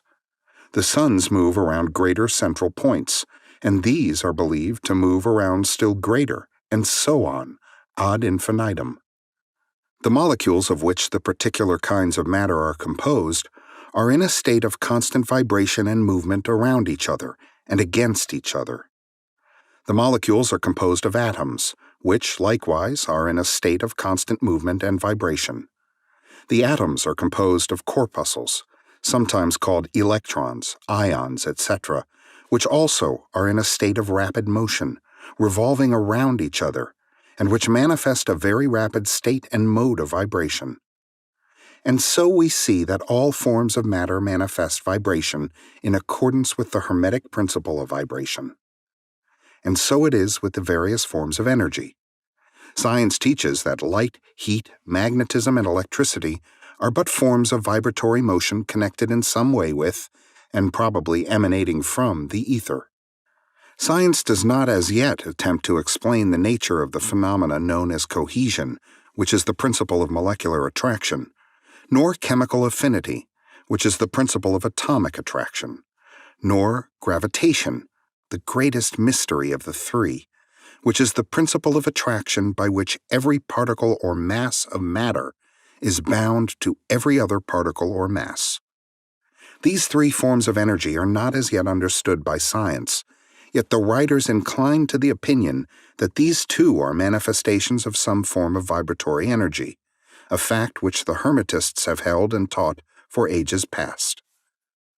The universal ether, which is postulated by science without its nature being understood clearly, is held by the Hermetists to be but a higher manifestation of that which is erroneously called matter.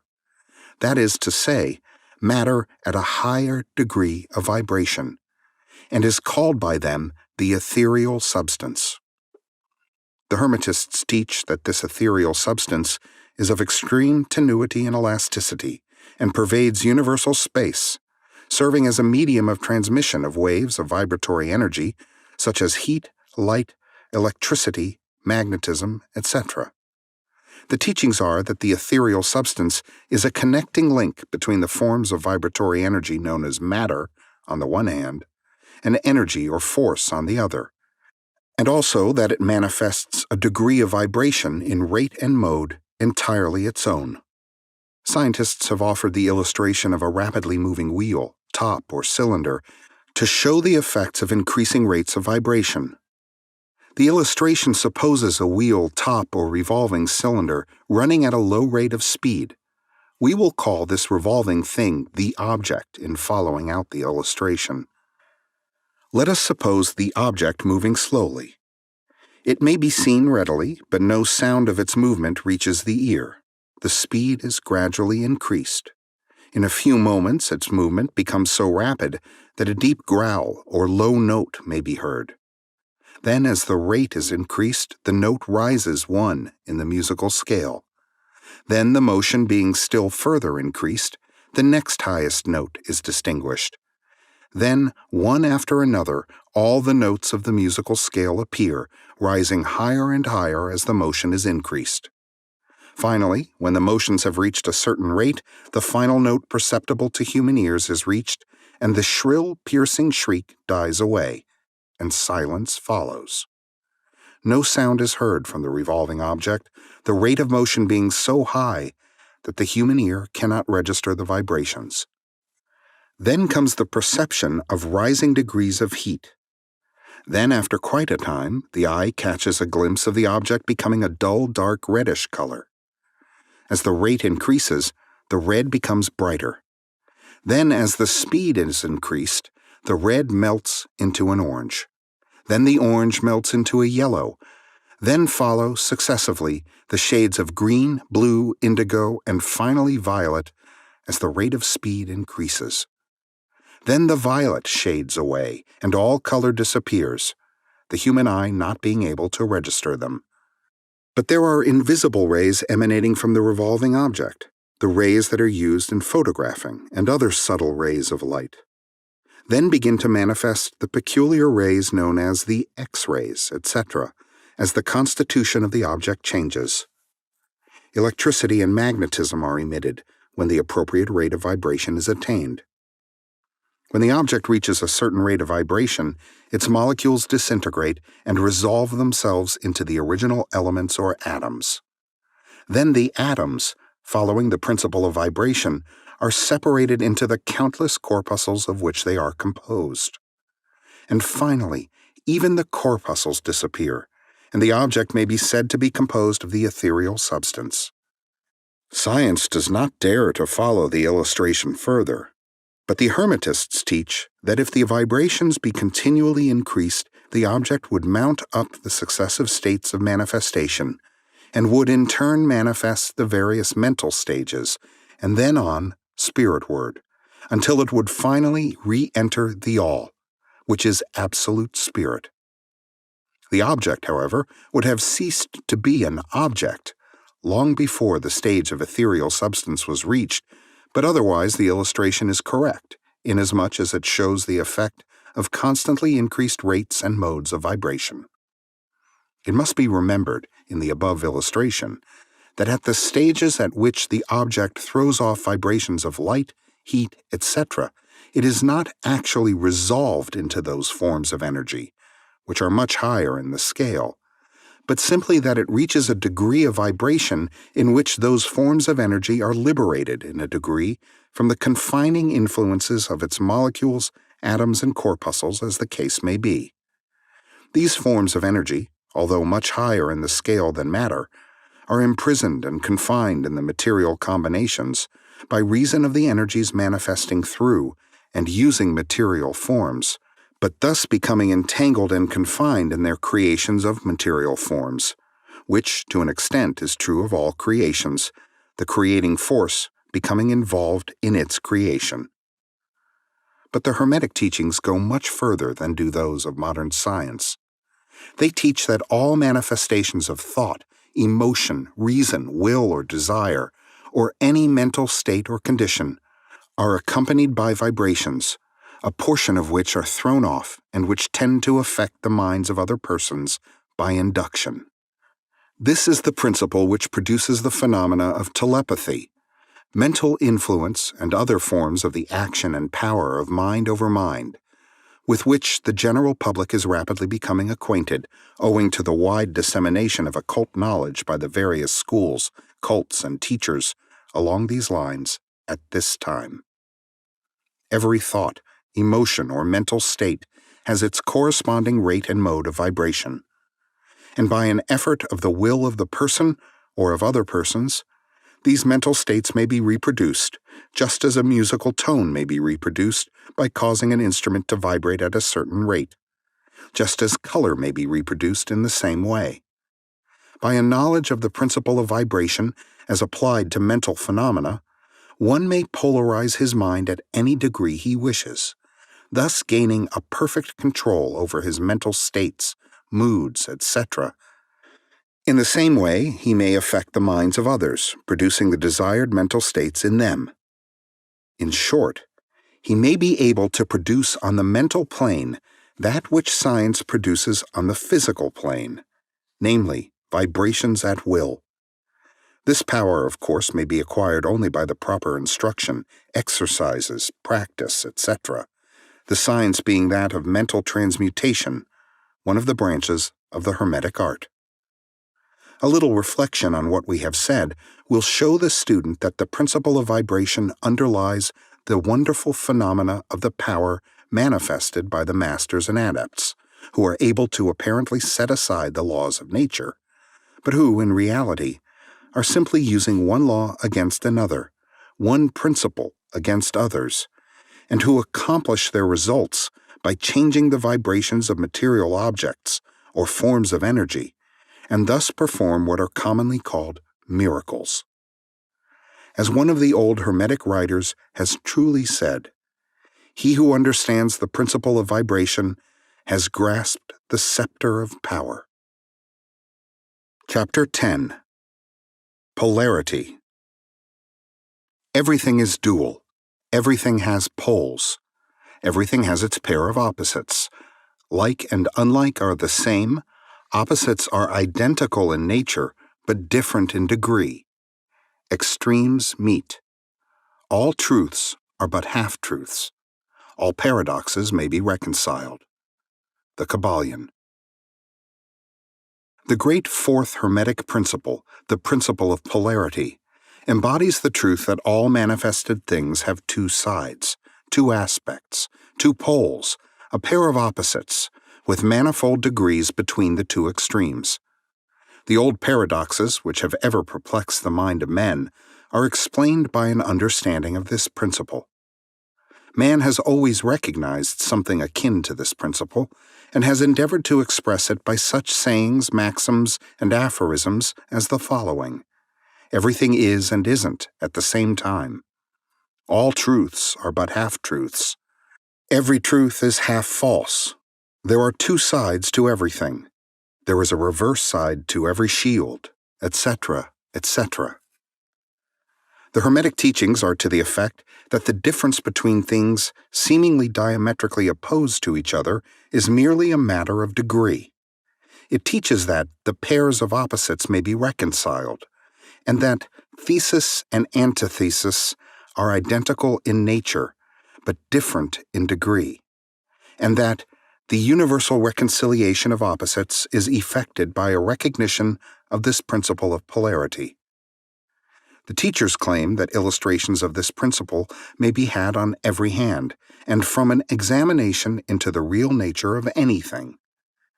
They begin by showing that spirit and matter are but the two poles of the same thing, the intermediate planes being merely degrees of vibration.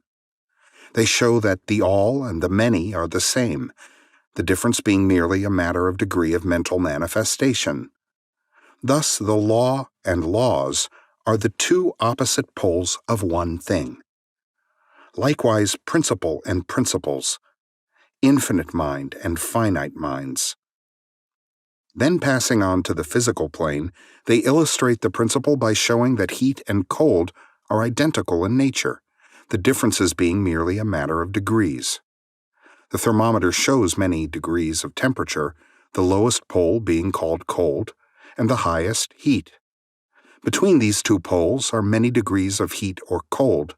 Call them either, and you are equally correct. The higher of 2 degrees is always warmer, while the lower is always colder. There is no absolute standard. All is a matter of degree. There is no place on the thermometer where heat ceases and cold begins. It is all a matter of higher or lower vibrations. The very terms high and low, which we are compelled to use, are but poles of the same thing. The terms are relative. So with east and west. Travel around the world in an eastward direction, and you reach a point which is called west at your starting point, and you return from that westward point. Travel far enough north, and you will find yourself traveling south, or vice versa. Light and darkness are poles of the same thing, with many degrees between them. The musical scale is the same. Starting with C, you move upward until you reach another C, and so on. The differences between the two ends of the board being the same, with many degrees between the two extremes. The scale of color is the same, higher and lower vibrations being the only difference between high violet and low red. Large and small are relative, so are noise and quiet. Hard and soft follow the rule. Likewise, sharp and dull. Positive and negative are two poles of the same thing, with countless degrees between them. Good and bad are not absolute. We call one end of the scale good and the other bad, or one end good and the other evil, according to the use of the terms. A thing is less good than the thing higher in the scale, but that less good thing, in turn, is more good than the thing next below it, and so on, the more or less being regulated by the position on the scale. And so it is on the mental plane. Love and hate are generally regarded as being things diametrically opposed to each other, entirely different, unreconcilable. But we apply the principle of polarity. We find that there is no such thing as absolute love or absolute hate, as distinguished from each other. The two are merely terms applied to the two poles of the same thing. Beginning at any point of the scale, we find more love or less hate as we ascend the scale, and more hate or less love as we descend. This being true, no matter from what point, high or low, we may start. There are degrees of love and hate, and there is a middle point where like and dislike become so faint that it is difficult to distinguish between them. Courage and fear come under the same rule. The pairs of opposites exist everywhere. Where you find one thing, you find its opposite, the two poles. And it is this fact that enables the Hermetist to transmute one mental state into another along the lines of polarization. Things belonging to different classes cannot be transmuted into each other, but things of the same class may be changed, that is, may have their polarity changed.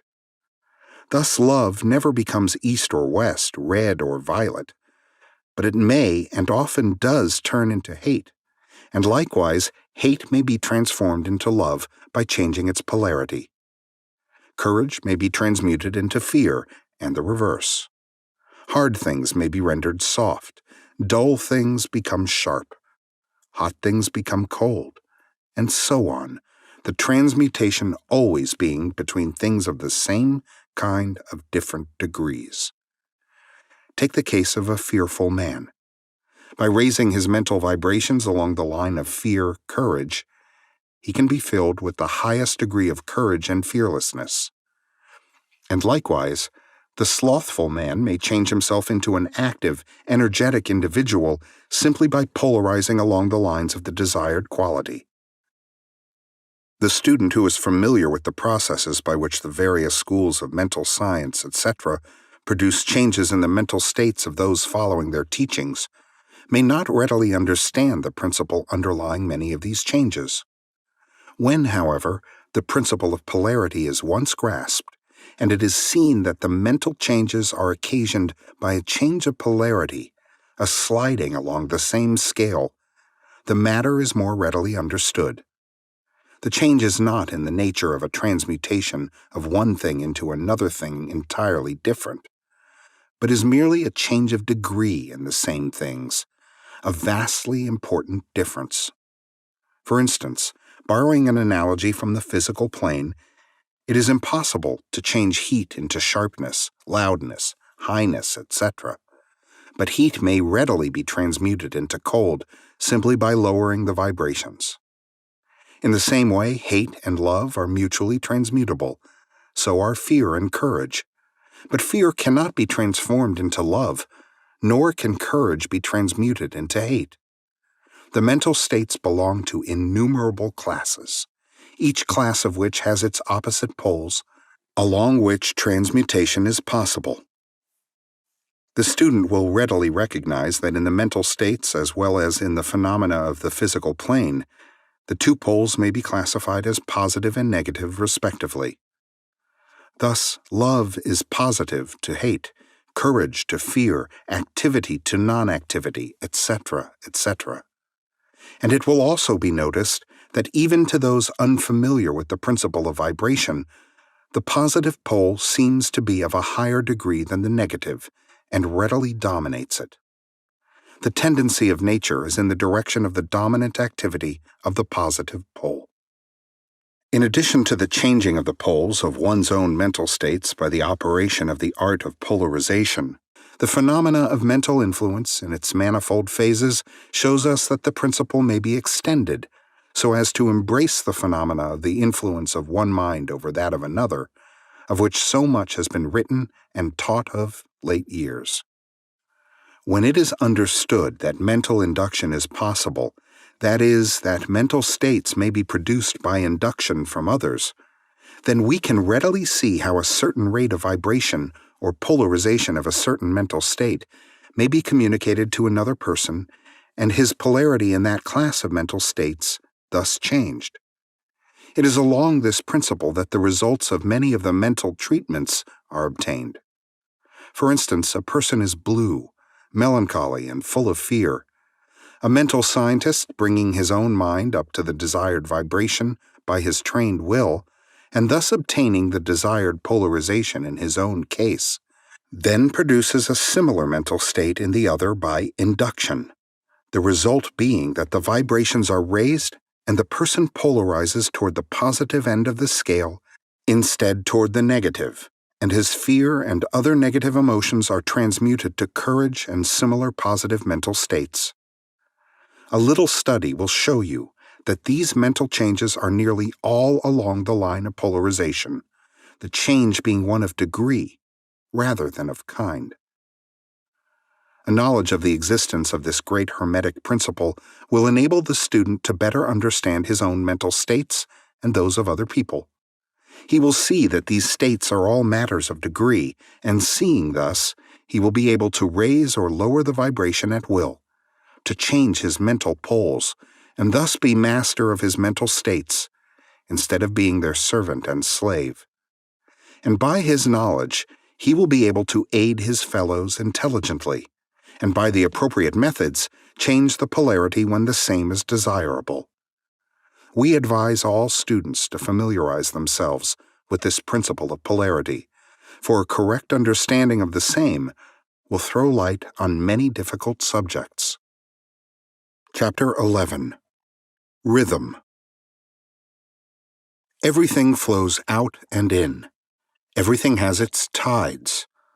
All things rise and fall. The pendulum swing manifests in everything. The measure of the swing to the right is the measure of the swing to the left. Rhythm compensates. The Kybalion.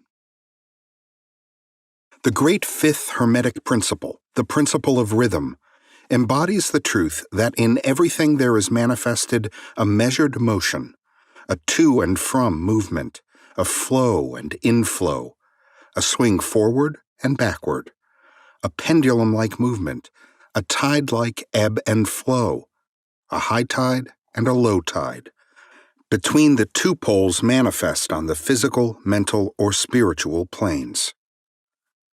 The principle of rhythm is closely connected with the principle of polarity described in the preceding chapter. Rhythm manifests between the two poles established by the principle of polarity. This does not mean, however, that the pendulum of rhythm swings to the extreme poles, for this rarely happens. In fact, it is difficult to establish the extreme polar opposites in the majority of cases. But the swing is ever toward first one pole and then the other. There is always an action and reaction, an advance and a retreat, a rising and a sinking, manifested in all of the airs and phenomena of the universe. Suns, worlds, men, animals, plants, minerals, forces, energy, mind, and matter, yes, even spirit, manifests this principle. The principle manifests in the creation and destruction of worlds, in the rise and fall of nations, in the life history of all things, and finally, in the mental states of man. Beginning with the manifestations of spirit, of the all, it will be noticed that there is ever the outpouring and the indrawing, the outbreathing and inbreathing of Brahm, as the Brahmins word it. Universes are created, reach their extreme low point of materiality, and then begin their upward swing. Suns spring into being, and then their height of power being reached, the process of retrogression begins, and after aeons, they become dead masses of matter, awaiting another impulse which starts again their inner energies into activity, and a new solar life cycle is begun. And thus it is with all the worlds. They are born, grow, and die, only to be reborn. And thus it is with all the things of shape and form. They swing from action to reaction, from birth to death, from activity to inactivity, and then back again. Thus it is with all living things. They are born, grow, and die, and then are reborn. So it is with all great movements, philosophies, creeds, fashions, governments, nations, and all else. Birth, growth, maturity, decadence, death, and then new birth. The swing of the pendulum is ever in evidence. Night follows day, and day night. The pendulum swings from summer to winter, and then back again. The corpuscles, atoms, molecules, and all masses of matter swing around the circle of their nature. There is no such thing as absolute rest or cessation from movement, and all movement partakes of rhythm. The principle is of universal application. It may be applied to any question or phenomena of any of the many planes of life. It may be applied to all phases of human activity. There is always the rhythmic swing from one pole to the other. The universal pendulum is ever in motion. The tides of life flow in and out according to law. The principle of rhythm is well understood by modern science and is considered a universal law as applied to material things. But the Hermetists carry the principle much further and know that its manifestations and influence extend to the mental activities of man, and that it accounts for the bewildering succession of moods, feelings, and other annoying and perplexing changes that we notice in ourselves. But the Hermetists, by studying the operations of this principle, have learned to escape some of its activities by transmutation. The Hermetic masters long since discovered that while the principle of rhythm was invariable and ever in evidence in mental phenomena, still there were two planes of its manifestation so far as mental phenomena are concerned. They discovered that there were two general planes of consciousness, the lower and the higher, the understanding of which fact enabled them to rise to the higher plane and thus escape the swing of the rhythmic pendulum which manifested on the lower plane. In other words, the swing of the pendulum occurred on the unconscious plane, and the consciousness was not affected. This they call the law of neutralization. Its operations consist in the raising of the ego above the vibrations of the unconscious plane of mental activity, so that the negative swing of the pendulum is not manifested in consciousness, and therefore they are not affected. It is akin to rising above a thing and letting it pass beneath you. The Hermetic master or advanced student polarizes himself at the desired pole, and by a process akin to refusing to participate in the backward swing, or, if you prefer, a denial of its influence over him, he stands firm in his polarized position and allows the mental pendulum to swing back along the unconscious plane. All individuals who have attained any degree of self-mastery accomplish this more or less unknowingly, and by refusing to allow their moods and negative mental states to affect them, they apply the law of neutralization. The master, however, carries this to a much higher degree of proficiency, and by the use of his will he attains a degree of poise and mental firmness almost impossible of belief on the part of those who allow themselves to be swung backward and forward by the mental pendulum of moods and feelings. The importance of this will be appreciated by any thinking person who realizes what creatures of moods, feelings, and emotion the majority of people are, and how little mastery of themselves they manifest. If you will stop and consider a moment, you will realize how much these swings of rhythm have affected you in your life, how a period of enthusiasm has been invariably followed by an opposite feeling and mood of depression. Likewise, your moods and periods of courage have been succeeded by equal moods of fear. And so it has ever been with the majority of persons. Tides of feeling have ever risen and fallen with them, but they have never suspected the cause or reason of the mental phenomena. An understanding of the workings of this principle will give one the key to the mastery of these rhythmic swings of feeling, and will enable him to know himself better and to avoid being carried away by these inflows and outflows. The will is superior to the conscious manifestation of this principle, although the principle itself can never be destroyed. We may escape its effects, but the principle operates nevertheless. The pendulum ever swings, although we may escape being carried along with it. There are other features of the operation of this principle of rhythm of which we wish to speak at this point. There comes into its operations that which is known as the law of compensation. One of the definitions or meanings of the word compensate is to counterbalance, which is the sense in which the Hermetists use the term. It is this law of compensation to which the Kybalion refers when it says, "The measure of the swing to the right is the measure of the swing to the left.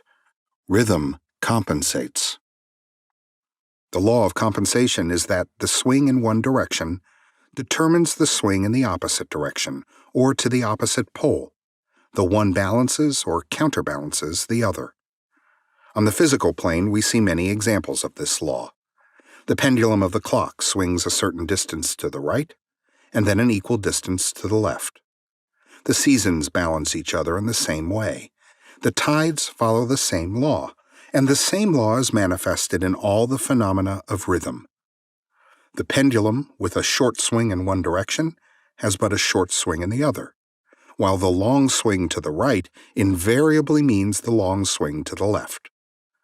An object hurled upward to a certain height has an equal distance to traverse on its return. The force with which a projectile is sent upward a mile is reproduced when the projectile returns to the earth on its return journey. This law is constant on the physical plane, as reference to the standard authorities will show you. But the Hermetists carry it still further. They teach that a man's mental states are subject to the same law. The man who enjoys keenly is subject to keen suffering, while he who feels but little pain is capable of feeling but little joy. The pig suffers but little mentally and enjoys but little. He is compensated. And on the other hand, there are other animals who enjoy keenly, but whose nervous organism and temperament cause them to suffer exquisite degrees of pain. And so it is with man. There are temperaments which permit of but low degrees of enjoyment, and equally low degrees of suffering, while there are others which permit the most intense enjoyment, but also the most intense suffering. The rule is that the capacity for pain and pleasure in each individual are balanced. The law of compensation is in full operation here. But the Hermetists go still further in this matter. They teach that before one is able to enjoy a certain degree of pleasure, he must have swung as far proportionately toward the other pole of feeling. They hold, however, that the negative is precedent to the positive in this matter. That is to say, that in experiencing a certain degree of pleasure, it does not follow that he will have to pay up for it with a corresponding degree of pain. On the contrary, the pleasure is the rhythmic swing according to the law of compensation, for a degree of pain previously experienced either in the present life or in a previous incarnation. This throws a new light on the problem of pain. The Hermetists regard the chain of lives as continuous and as forming a part of one life of the individual, so that in consequence, the rhythmic swing is understood in this way, while it would be without meaning unless the truth of reincarnation is admitted. But the Hermetists claim that the master or advanced student is able, to a great degree, to escape the swing toward pain by the process of neutralization before mentioned. By rising on to the higher plane of the ego, much of the experience that comes to those dwelling on the lower plane is avoided and escaped. The law of compensation plays an important part in the lives of men and women. It will be noticed that one generally pays the price of anything he possesses or lacks. If he has one thing, he lacks another, the balance is struck. No one can keep his penny and have the bit of cake at the same time. Everything has its pleasant and unpleasant sides. The things that one gains are always paid for by the things that one loses. The rich possess much that the poor lack, while the poor often possess things that are beyond the reach of the rich. The millionaire may have the inclination toward feasting, and the wealth wherewith to secure all the dainties and luxuries of the table, while he lacks the appetite to enjoy the same. He envies the appetite and digestion of the laborer, who lacks the wealth and inclinations of the millionaire, and who gets more pleasure from his plain food than the millionaire could obtain even if his appetite were not jaded, nor his digestion ruined, for the wants, habits, and inclinations differ. And so it is through life. The law of compensation is ever in operation, striving to balance and counterbalance, and always succeeding in time, even though several lives may be required for the return swing of the pendulum of rhythm. Chapter 12. Causation. Every cause has its effect. Every effect has its cause. Everything happens according to law. Chance is but a name for law not recognized. There are many planes of causation, but nothing escapes the law. The Kybalion. The great sixth Hermetic principle, the principle of cause and effect, embodies the truth that law pervades the universe, that nothing happens by chance, that chance is merely a term indicating cause, existing but not recognized or perceived, that phenomena is continuous without break or exception. The principle of cause and effect underlies all scientific thought, ancient and modern, and was enunciated by the Hermetic teachers in the earliest days. While many and varied disputes between the many schools of thought have since arisen, these disputes have been principally upon the details of the operations of the principle, and still more often upon the meaning of certain words. The underlying principle of cause and effect has been accepted as correct by practically all the thinkers of the world worthy of the name. To think otherwise would be to take the phenomena of the universe from the domain of law and order and to relegate it to the control of the imaginary something which men have called chance. A little consideration will show anyone that there is in reality no such thing as pure chance. Webster defines the word chance as follows: a supposed agent or mode of activity other than a force, law, or purpose, the operation or activity of such agent, the supposed effect of such an agent, a happening, fortuity, casualty, etc. But a little consideration will show you that there can be no such agent as chance in the sense of something outside of law, something outside of cause and effect. How could there be a something acting in the phenomenal universe, independent of the laws, order, and continuity of the latter? Such a something would be entirely independent of the orderly trend of the universe, and therefore superior to it. We can imagine nothing outside of the all being outside of the law, and that only because the all is the law in itself. There is no room in the universe for a something outside of and independent of law. The existence of such a something would render all natural laws ineffective and would plunge the universe into chaotic disorder and lawlessness. A careful examination will show that what we call chance is merely an expression relating to obscure causes, causes that we cannot perceive, causes that we cannot understand. The word chance is derived from a word meaning to fall, as the falling of dice, the idea being that the fall of the dice and many other happenings are merely a happening unrelated to any cause. And this is the sense in which the term is generally employed. But when the matter is closely examined, it is seen that there is no chance whatsoever about the fall of the dice. Each time a die falls and displays a certain number, it obeys a law as infallible as that which governs the revolution of the planets around the sun. Back of the fall of the die are causes, or chains of causes, running back further than the mind can follow. The position of the die in the box, the amount of muscular energy expended in the throw, the condition of the table, etc., etc., all are causes, the effect of which may be seen. But back of these seen causes, there are chains of unseen preceding causes, all of which had a bearing upon the number of the die which fell uppermost. If a die be cast a great number of times, it will be found that the numbers shown will be about equal. That is, there will be an equal number of 1 spot, 2 spot, etc. coming uppermost. Toss a penny in the air, and it may come down either heads or tails. But make a sufficient number of tosses, and the heads and tails will about even up.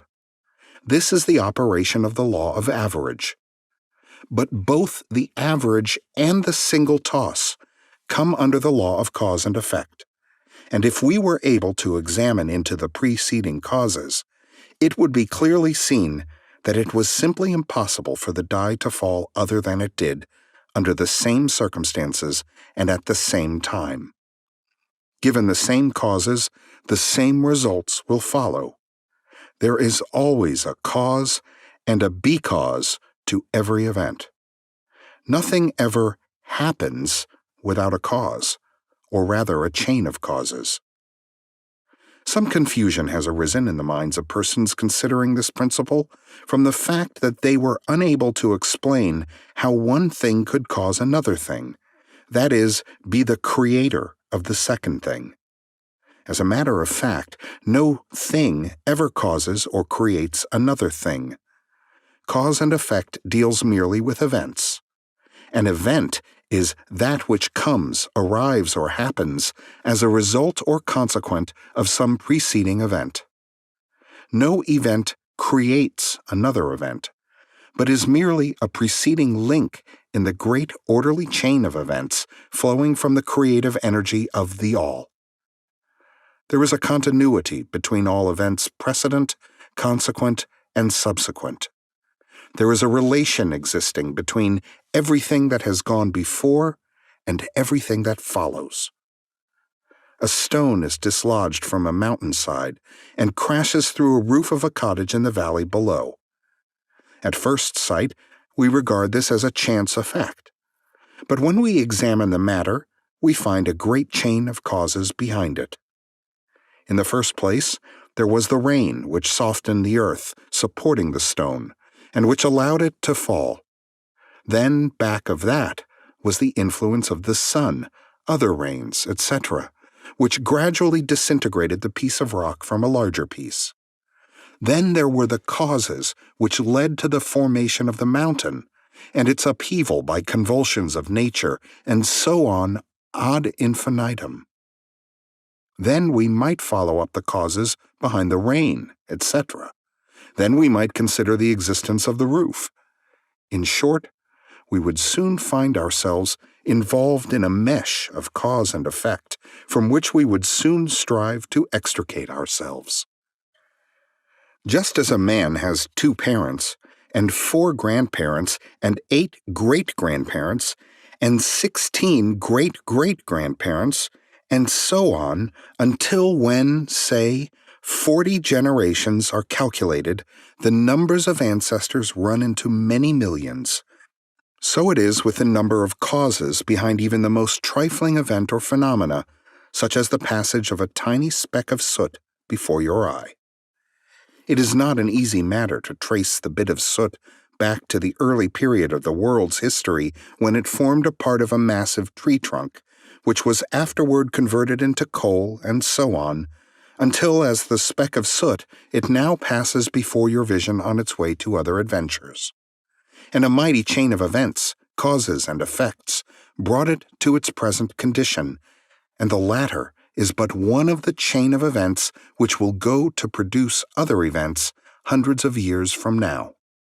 One of the series of events arising from the tiny bit of soot was the writing of these lines, which caused the typesetter to perform certain work, the proofreader to do likewise, and which will arouse certain thoughts in your mind and that of others, which in turn will affect others, and so on, and on, and on, beyond the ability of man to think further, and all from the passage of a tiny bit of soot, all of which shows the relativity and association of things, and the further fact that there is no great, there is no small, in the mind that causeth all. Stop to think a moment. If a certain man had not met a certain maid, away back in the dim period of the Stone Age, you who are now reading these lines would not now be here. And if perhaps the same couple had failed to meet, we who now write these lines would not now be here. And the very act of writing on our part, and the act of reading on yours, will affect not only the respective lives of yourself and ourselves, but will also have a direct or indirect effect upon many other people now living and who will live in the ages to come. Every thought we think, every act we perform, has its direct and indirect results which fit into the great chain of cause and effect.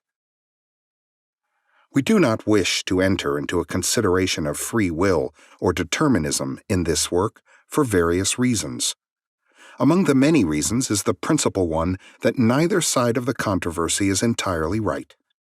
In fact, both sides are partially right according to the Hermetic teachings. The principle of polarity shows that both are but half-truths, the opposing poles of truth. The teachings are that a man may be both free and yet bound by necessity, depending upon the meaning of the terms and the height of truth from which the matter is examined. The ancient writers express the matter thus: the further the creation is from the center, the more it is bound.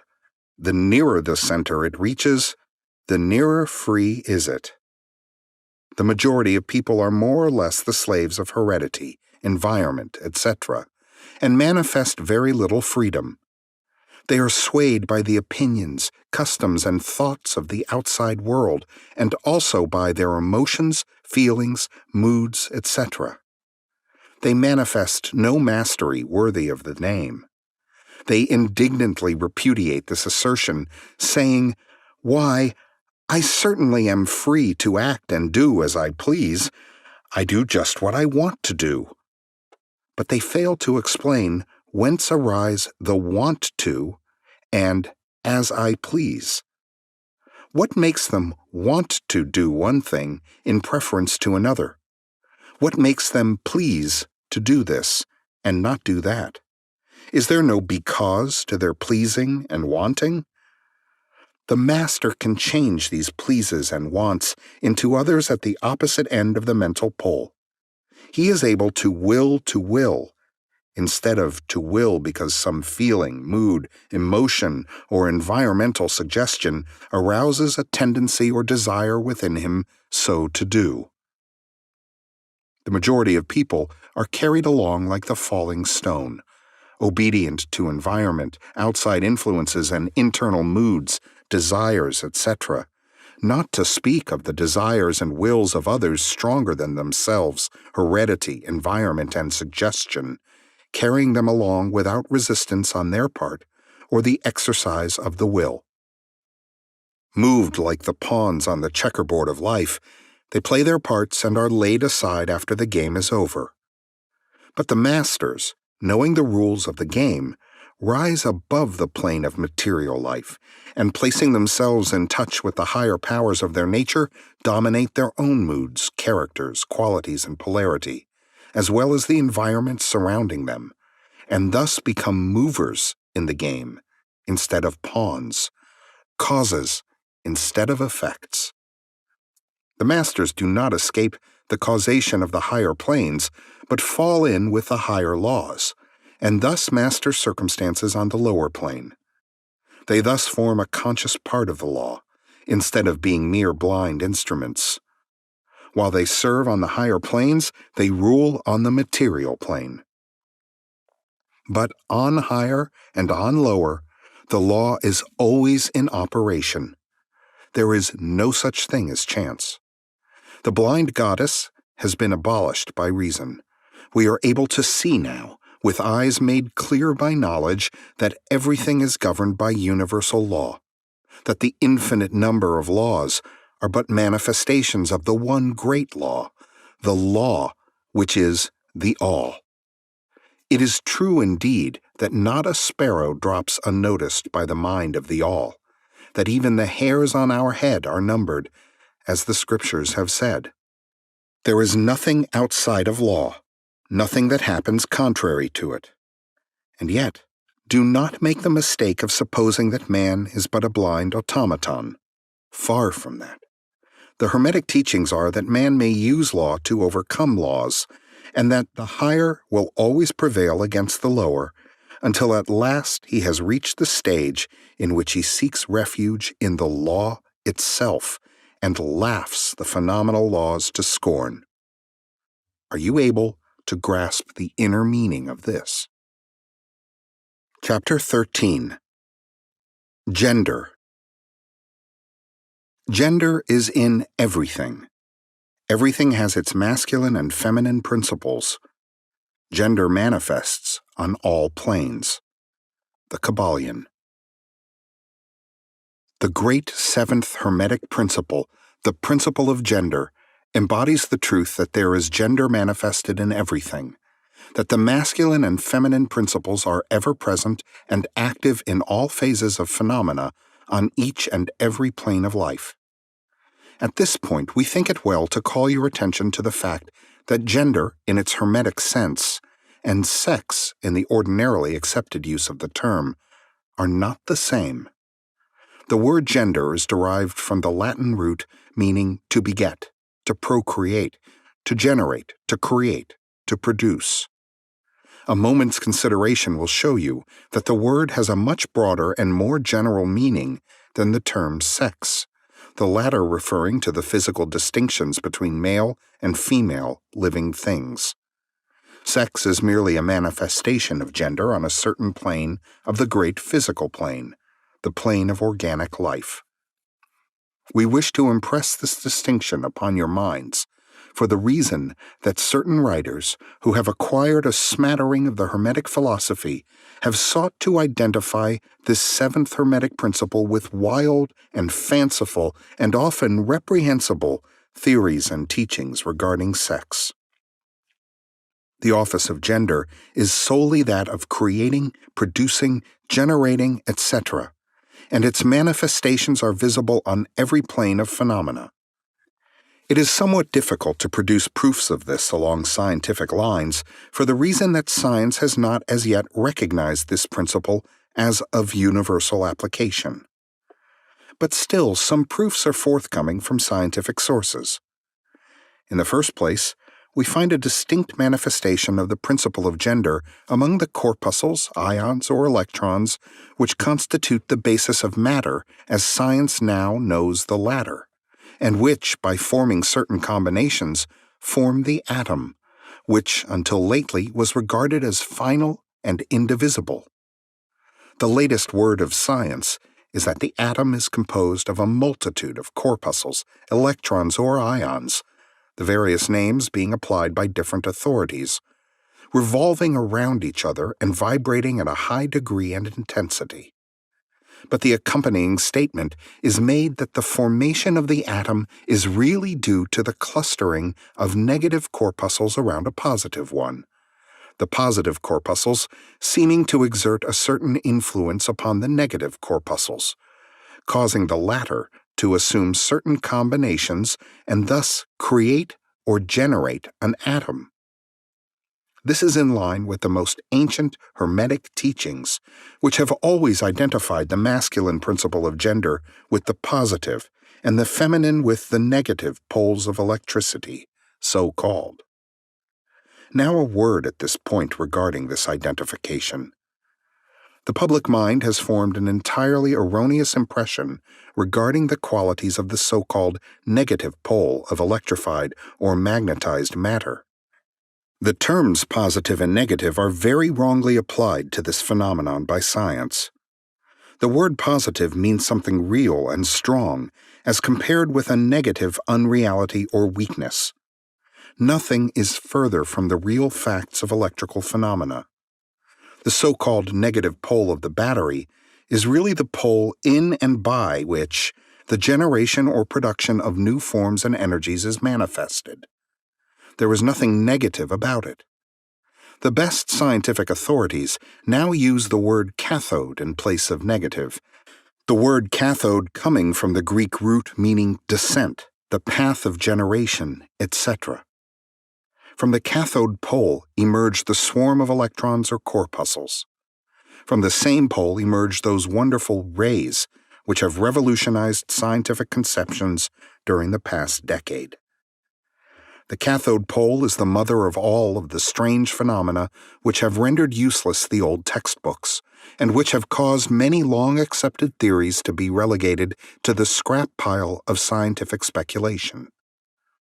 The cathode, or negative pole, is the mother principle of electrical phenomena, and of the finest forms of matter as yet known to science.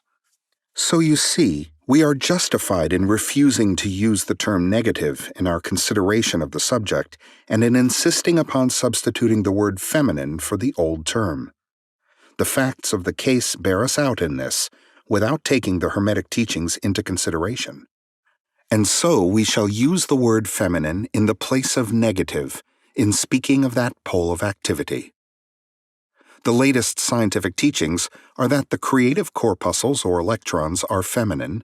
Science says they are composed of negative electricity. We say they are composed of feminine energy. A feminine corpuscle becomes detached from, or rather leaves, a masculine corpuscle and starts on a new career. It actively seeks a union with a masculine corpuscle, being urged thereto by the natural impulse to create new forms of matter or energy. One writer goes so far as to use the term, it at once seeks of its own volition a union, etc. This detachment and uniting form the basis of the greater part of the activities of the chemical world. When the feminine corpuscle unites with a masculine corpuscle, a certain process is begun. The feminine particles vibrate rapidly under the influence of the masculine energy and circle rapidly around the latter. The result is the birth of a new atom. This new atom is really composed of a union of the masculine and feminine electrons, or corpuscles. But when the union is formed, the atom is a separate thing, having certain properties, but no longer manifesting the property of free electricity. The process of detachment or separation of the feminine electrons is called ionization. These electrons, or corpuscles, are the most active workers in nature's field. Arising from their unions or combinations manifest the varied phenomena of light, heat, electricity, magnetism, attraction, repulsion, chemical affinity, and the reverse, and similar phenomena. And all this arises from the operation of the principle of gender on the plane of energy. The part of the masculine principle seems to be that of directing a certain inherent energy toward the feminine principle, and thus starting into activity the creative processes.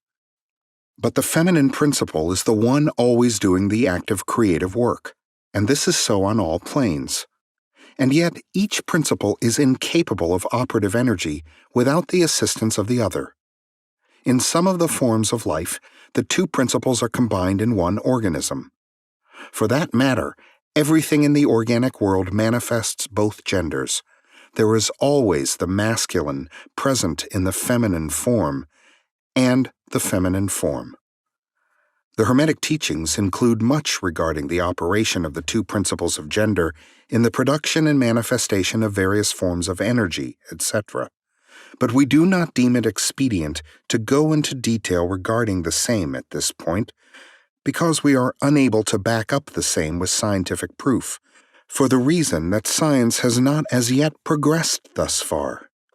But the example we have given you of the phenomena of the electrons or corpuscles will show you that science is on the right path, and will also give you a general idea of the underlying principles. Some leading scientific investigators have announced their belief that in the formation of crystals there was to be found something that corresponded to sex activity, which is another straw showing the direction the scientific winds are blowing. And each year will bring other facts to corroborate the correctness of the Hermetic principle of gender. It will be found that gender is in constant operation and manifestation in the field of inorganic matter, and in the field of energy or force. Electricity is now generally regarded as the something into which all other forms of energy seem to melt or dissolve. The electrical theory of the universe is the latest scientific doctrine and is growing rapidly in popularity and general acceptance. And it thus follows that if we are able to discover in the phenomena of electricity, even at the very root and source of its manifestations, a clear and unmistakable evidence of the presence of gender and its activities, we are justified in asking you to believe that science at last has offered proofs of the existence in all universal phenomena of that great Hermetic principle, the principle of gender. It is not necessary to take up your time with the well-known phenomena of the attraction and repulsion of the atoms, chemical affinity, the loves and hates of the atomic particles, the attraction or cohesion between the molecules of matter. These facts are too well known to need extended comment from us. But have you ever considered that all of these things are manifestations of the gender principle? Can you not see that the phenomena is on all fours with that of the corpuscles or electrons? And more than this, can you not see the reasonableness of the Hermetic teachings which assert that the very law of gravitation, that strange attraction by reason of which all particles and bodies of matter in the universe tend toward each other, is but another manifestation of the principle of gender, which operates in the direction of attracting the masculine to the feminine energies and vice versa? We cannot offer you scientific proof of this at this time, but examine the phenomena in the light of the Hermetic teachings on the subject and see if you have not a better working hypothesis than any offered by physical science. Submit all physical phenomena to the test, and you will discern the principle of gender ever in evidence. Let us now pass on to a consideration of the operation of the principle on the mental plane. Many interesting features are there awaiting examination. Chapter 14. Mental Gender. Students of psychology who have followed the modern trend of thought along the lines of mental phenomena are struck by the persistence of the dual mind idea, which has manifested itself so strongly during the past 10 or 15 years, and which has given rise to a number of plausible theories regarding the nature and constitution of these two minds. The late Thomson J. Hudson attained great popularity in 1893 by advancing his well-known theory of the objective and subjective minds, which he held existed in every individual. Other writers have attracted almost equal attention by the theories regarding the conscious and subconscious minds, the voluntary and involuntary minds, the active and passive minds, etc., etc. The theories of the various writers differ from each other, but there remains the underlying principle of the duality of mind. The student of the Hermetic philosophy is tempted to smile when he reads and hears of these many new theories regarding the duality of mind, each school adhering tenaciously to its own pet theories and each claiming to have discovered the truth. The student turns back the pages of occult history, and away back in the dim beginnings of occult teachings, he finds references to the ancient Hermetic doctrine of the principle of gender on the mental plane, the manifestation of mental gender. And examining further, he finds that the ancient philosophy took cognizance of the phenomenon of the dual mind, and accounted for it by the theory of mental gender. This idea of mental gender may be explained in a few words to students who are familiar with the modern theories just alluded to. The masculine principle of mind corresponds to the so-called objective mind, conscious mind, voluntary mind, active mind, etc. And the feminine principle of mind corresponds to the so-called subjective mind, subconscious mind, involuntary mind, passive mind, etc. Of course, the Hermetic teachings do not agree with the many modern theories regarding the nature of the two phases of mind, nor does it admit many of the facts claimed for the two respective aspects, some of the said theories and claims being very far-fetched and incapable of standing the test of experiment and demonstration. We point to the phases of agreement merely for the purpose of helping the student to assimilate his previously acquired knowledge with the teachings of the Hermetic philosophy. Students of Hudson will notice the statement at the beginning of his second chapter of the Law of Psychic Phenomena that, quote, "The mystic jargon of the Hermetic philosophers discloses the same general idea," unquote. In other words, the duality of mind. If Dr. Hudson had taken the time and trouble to decipher a little of the mystic jargon of the Hermetic philosophy, he might have received much light upon the subject of the dual mind, but then, perhaps, his most interesting work might not have been written. Let us now consider the Hermetic teachings regarding mental gender. The Hermetic teachers impart their instruction regarding this subject by bidding their students examine the report of their consciousness regarding their self. The students are bidden to turn their attention inward upon the self, dwelling within each.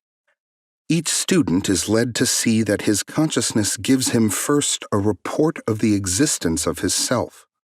The report is, "I am."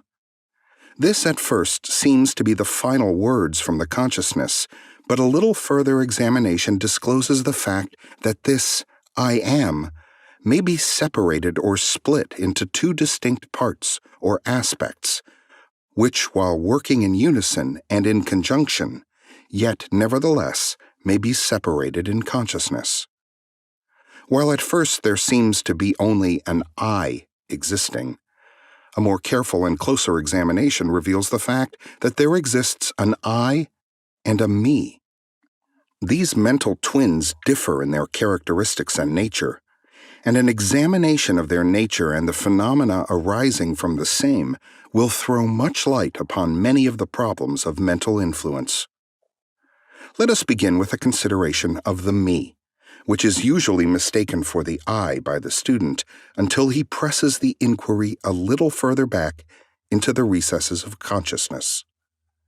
A man thinks of his self, in its aspect of me, as being composed of certain feelings, tastes, likes, dislikes, habits, peculiar ties, characteristics, etc., all of which go to make up his personality, or the self, known to himself and others.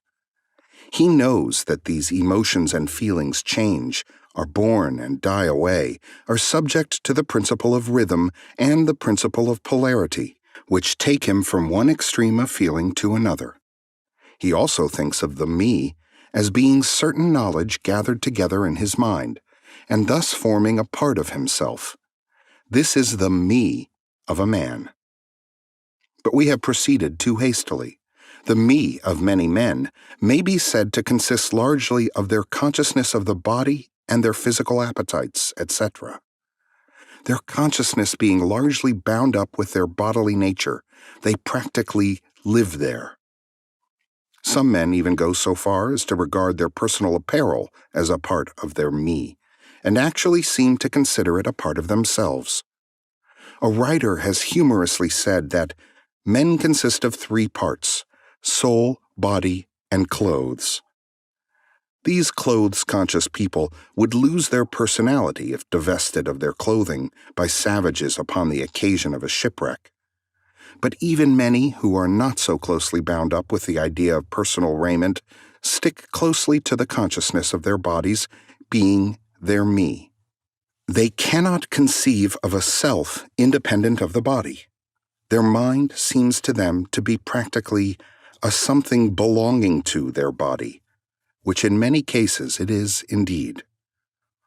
But as man rises in the scale of consciousness, he is able to disentangle his me from his idea of body, and is able to think of his body as belonging to the mental part of him. But even then, he is very apt to identify the me entirely with the mental states, feelings, etc., which he feels to exist within him. He is very apt to consider these internal states as identical with himself, instead of their being simply things produced by some part of his mentality, and existing within him, of him, and in him, but still not himself. He sees that he may change these internal states of feelings by an effort of will, and that he may produce a feeling or state of an exactly opposite nature in the same way, and yet the same me exists. And so, after a while, he is able to set aside these various mental states, emotions, feelings, habits, qualities, characteristics, and other personal mental belongings. He is able to set them aside in the not me collection of curiosities and encumbrances, as well as valuable possessions. This requires much mental concentration and power of mental analysis on the part of the student. But still the task is possible for the advanced student, and even those not so far advanced are able to see, in the imagination, how the process may be performed. After this laying aside process has been performed, the student will find himself in conscious possession of a self, which may be considered in its I and me dual aspects. The me will be felt to be a something mental, in which thoughts, ideas, emotions, feelings, and other mental states may be produced.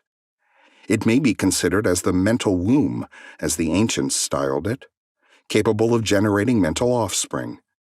It reports to the consciousness as a me, with latent powers of creation and generation of mental progeny of all sorts and kinds. Its powers of creative energy are felt to be enormous. But still it seems to be conscious that it must receive some form of energy from either its I companion or else from some other I, ere it is able to bring into being its mental creations. This consciousness brings with it a realization of an enormous capacity for mental work and creative ability. But the student soon finds that this is not all that he finds within his inner consciousness.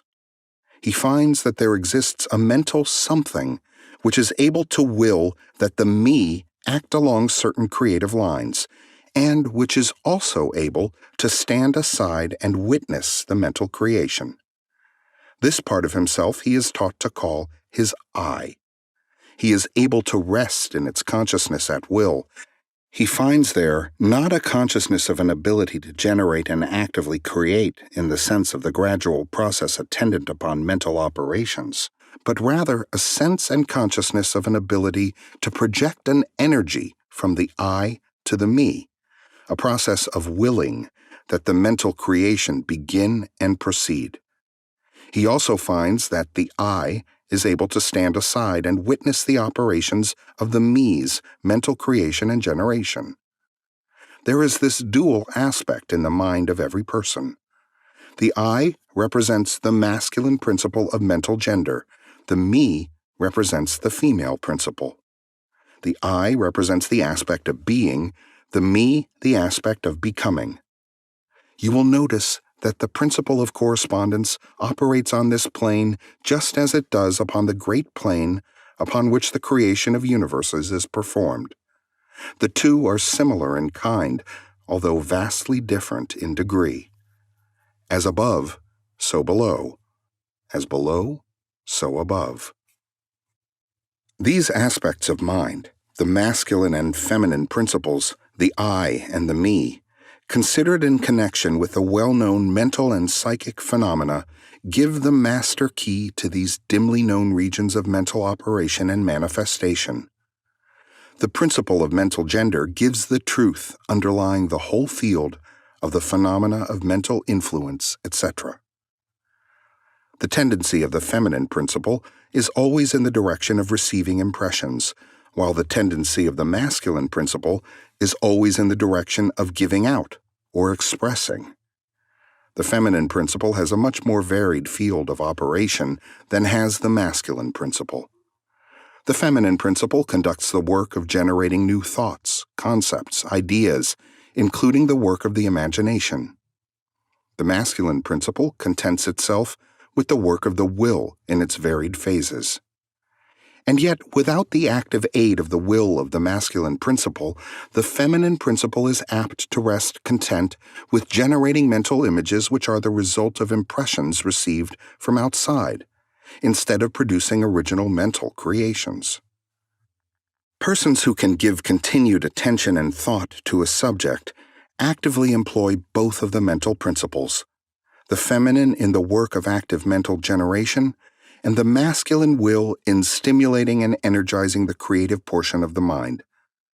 The majority of persons really employ the masculine principle but little, and are content to live according to the thoughts and ideas instilled into the me from the I of other minds. But it is not our purpose to dwell upon this phase of the subject, which may be studied from any good textbook upon psychology, with the key that we have given you regarding mental gender. The student of psychic phenomena is aware of the wonderful phenomena classified under the head of telepathy, thought transference, mental influence, suggestion, hypnotism, etc. Many have sought for an explanation of these varied phases of phenomena under the theories of the various dual-mind teachers. And in a measure, they are right, for there is clearly a manifestation of two distinct phases of mental activity. But if such students will consider these dual minds in the light of the Hermetic teachings regarding vibrations and mental gender, they will see that the long-sought-for key is at hand. In the phenomena of telepathy, it is seen how the vibratory energy of the masculine principle is projected toward the feminine principle of another person, and the latter takes the seed thought and allows it to develop into maturity. In the same way, suggestion and hypnotism operates.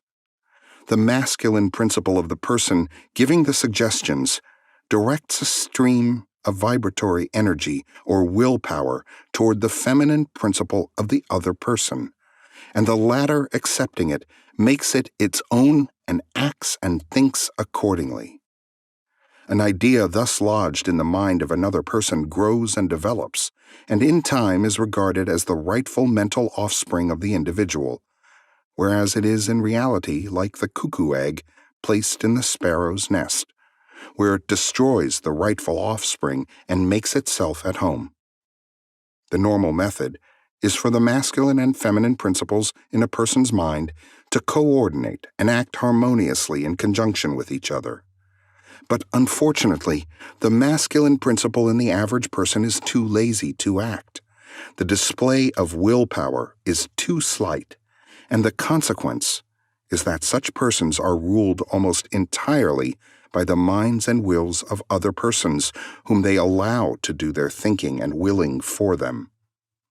How few original thoughts or original actions are performed by the average person? Are not the majority of persons mere shadows and echoes of others having stronger wills or minds than themselves? The trouble is that the average person dwells almost altogether in his me consciousness and does not realize that he has such a thing as an I. He is polarized in his feminine principle of mind, and the masculine principle, in which is lodged the will, is allowed to remain inactive and not employed. The strong men and women of the world invariably manifest the masculine principle of will, and their strength depends materially upon this fact. Instead of living upon the impressions made upon their minds by others, they dominate their own minds by their will, obtaining the kind of mental images desired, and moreover dominate the minds of others likewise in the same manner. Look at the strong people, how they manage to implant their seed thoughts in the minds of the masses of the people, thus causing the latter to think thoughts in accordance with the desires and wills of the strong individuals. This is why the masses of people are such sheep-like creatures, never originating an idea of their own, nor using their own powers of mental activity. The manifestation of mental gender may be noticed all around us in everyday life. The magnetic persons are those who are able to use the masculine principle in the way of impressing their ideas upon others. The actor, who makes people weep or cry as he wills, is employing this principle. And so is the successful orator, statesman, preacher, writer, or other people who are before the public attention. The peculiar influence exerted by some people over others is due to the manifestation of mental gender along the vibratorial lines above indicated. In this principle lies the secret of personal magnetism, personal influence, fascination, etc., as well as the phenomena generally grouped under the name of hypnotism. The student who has familiarized himself with the phenomena generally spoken of as psychic will have discovered the important part played in the said phenomena by that force which science has styled suggestion, by which term is meant the process or method whereby an idea is transferred to or impressed upon the mind of another, causing the second mind to act in accordance therewith. A correct understanding of suggestion is necessary in order to intelligently comprehend the varied psychical phenomena which suggestion underlies. But still more is a knowledge of vibration and mental gender necessary for the student of suggestion. For the whole principle of suggestion depends upon the principle of mental gender and vibration. It is customary for the writers and teachers of suggestion to explain that it is the objective or voluntary mind which make the mental impression or suggestion upon the subjective or involuntary mind, but they do not describe the process or give us any analogy in nature whereby we may more readily comprehend the idea. But if you will think of the matter in the light of the Hermetic teachings, you will be able to see that the energizing of the feminine principle by the vibratory energy of the masculine principle is in accordance to the universal laws of nature, and that the natural world affords countless analogies whereby the principle may be understood. In fact, the Hermetic teachings show that the very creation of the universe follows the same law, and that in all creative manifestations upon the planes of the spiritual, the mental, and the physical, there is always in operation this principle of gender, this manifestation of the masculine and the feminine principles. As above, so below. As below, so above. And more than this, when the principle of mental gender is once grasped and understood, the varied phenomena of psychology at once becomes capable of intelligent classification and study, instead of being very much in the dark. The principle works out in practice because it is based upon the immutable universal laws of life. We shall not enter into an extended discussion of, or description of, the varied phenomena of mental influence or psychic activity. There are many books, many of them quite good, which have been written and published on this subject of late years. The main facts stated in these various books are correct, although the several writers have attempted to explain the phenomena by various pet theories of their own. The student may acquaint himself with these matters, and by using the theory of mental gender, he will be able to bring order out of the chaos of conflicting theory and teachings, and may, moreover, readily make himself a master of the subject if he be so inclined. The purpose of this work is not to give an extended account of psychic phenomena, but rather to give to the student a master key, whereby he may unlock the many doors leading into the parts of the temple of knowledge which he may wish to explore. We feel that in this consideration of the teachings of the Kybalion, one may find an explanation which will serve to clear away many perplexing difficulties, a key that will unlock many doors. What is the use of going into detail regarding all of the many features of psychic phenomena and mental science, provided we place in the hands of the student the means whereby he may acquaint himself fully regarding any phase of the subject which may interest him? With the aid of the Kybalion, one may go through any occult library anew, the old light from Egypt illuminating many dark pages and obscure subjects. That is the purpose of this book. We do not come expounding a new philosophy, but rather furnishing the outlines of a great world-old teaching, which will make clear the teachings of others, which will serve as a great reconciler of differing theories and opposing doctrines. Chapter 15. Hermetic Axioms. The possession of knowledge, unless accompanied by a manifestation and expression in action, is like the hoarding of precious metals, a vain and foolish thing. Knowledge, like wealth, is intended for use. The law of use is universal, and he who violates it suffers by reason of his conflict with natural forces. The Kybalion. The Hermetic teachings, while always having been kept securely locked up in the minds of the fortunate possessors thereof, for reasons which we have already stated, were never intended to be merely stored away and secreted. The law of use is dwelt upon in the teachings, as you may see by reference to the above quotation from the Kybalion, which states it forcibly. Knowledge without use and expression is a vain thing, bringing no good to its possessor or to the race. Beware of mental miserliness, and express into action that which you have learned. Study the axioms and aphorisms, but practice them also. We give below some of the more important Hermetic axioms from the Kybalion, with a few comments added to each. Make these your own, and practice and use them, for they are not really your own until you have used them. To change your mood or mental state, change your vibration. The Kybalion. One may change his mental vibrations by an effort of will, in the direction of deliberately fixing the attention upon a more desirable state. Will directs the attention, and attention changes the vibration. Cultivate the art of attention by means of the will, and you have solved the secret of the mastery of moods and mental states.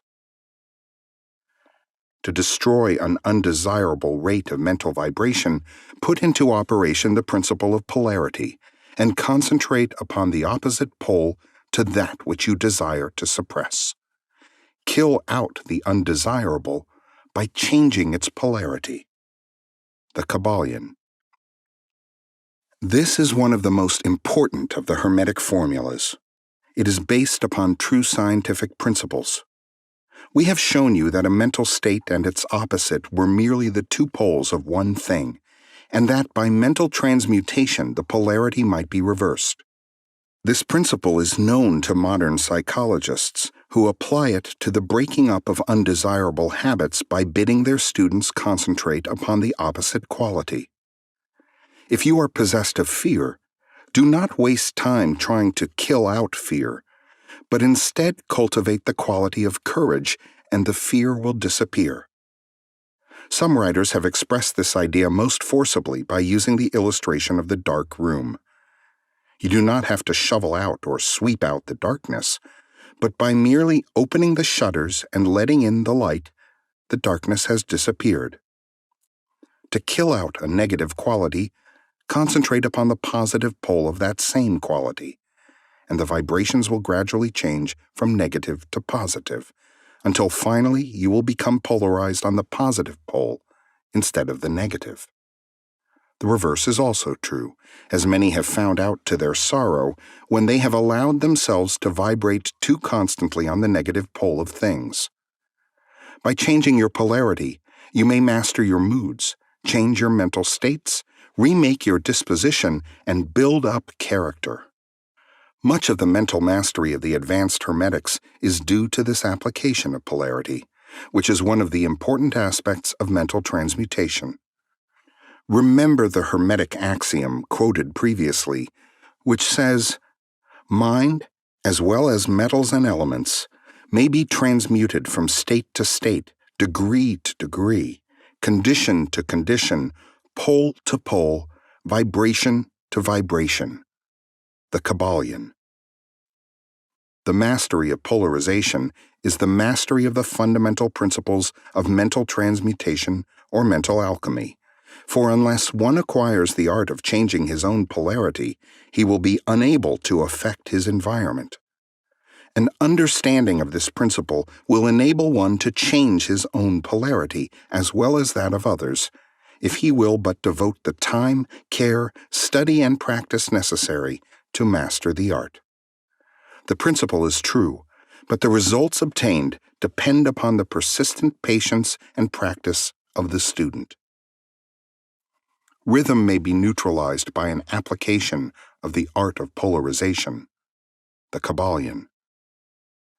As we have explained in previous chapters, the Hermetists hold that the principle of rhythm manifests on the mental plane as well as on the physical plane, and that the bewildering succession of moods, feelings, emotions, and other mental states are due to the backward and forward swing of the mental pendulum, which carries us from one extreme of feeling to the other. The Hermetists also teach that the law of neutralization enables one, to a great extent, to overcome the operation of rhythm in consciousness. As we have explained, there is a higher plane of consciousness, as well as the ordinary lower plane, and the master, by rising mentally to the higher plane, causes the swing of the mental pendulum to manifest on the lower plane, and he, dwelling on his higher plane, escapes the consciousness of the swing backward. This is effected by polarizing on the higher self, and thus raising the mental vibrations of the ego above those of the ordinary plane of consciousness. It is akin to rising above a thing and allowing it to pass beneath you. The advanced Hermetist polarizes himself at the positive pole of his being, the I am pole, rather than the pole of personality, and by refusing and denying the operation of rhythm, raises himself above its plane of consciousness. And standing firm in his statement of being, he allows the pendulum to swing back on the lower plane without changing his polarity. This is accomplished by all individuals who have attained any degree of self-mastery, whether they understand the law or not. Such persons simply refuse to allow themselves to be swung back by the pendulum of mood and emotion, and by steadfastly affirming the superiority, they remain polarized on the positive pole. The master, of course, attains a far greater degree of proficiency because he understands the law which he is overcoming by a higher law, and by the use of his will he attains a degree of poise and mental steadfastness almost impossible of belief on the part of those who allow themselves to be swung backward and forward by the mental pendulum of moods and feelings. Remember always, however, that you do not really destroy the principle of rhythm, for that is indestructible. You simply overcome one law by counterbalancing it with another, and thus maintain an equilibrium. The laws of balance and counterbalance are in operation on the mental as well as on the physical planes, and an understanding of these laws enables one to seem to overthrow laws, whereas he is merely exerting a counterbalance. Nothing escapes the principle of cause and effect, but there are many planes of causation, and one may use the laws of the higher to overcome the laws of the lower. The Kybalion. By an understanding of the practice of polarization, the Hermetists rise to a higher plane of causation and thus counterbalance the laws of the lower planes of causation. By rising above the plane of ordinary causes, they become themselves, in a degree, causes, instead of being merely caused. By being able to master their own moods and feelings, and by being able to neutralize rhythm, as we have already explained, they are able to escape a great part of the operations of cause and effect on the ordinary plane. The masses of people are carried along, obedient to their environment. The wills and desires of others stronger than themselves, the effects of inherited tendencies, the suggestions of those about them, and other outward causes, which tend to move them about on the chessboard of life like mere pawns. By rising above these influencing causes, the advanced Hermetists seek a higher plane of mental action, and by dominating their moods, emotions, impulses, and feelings, they create for themselves new characters, qualities, and powers, by which they overcome their ordinary environment, and thus become practically players instead of mere pawns. Such people help to play the game of life understandingly, instead of being moved about this way and that way by stronger influences and powers and wills. They use the principle of cause and effect instead of being used by it.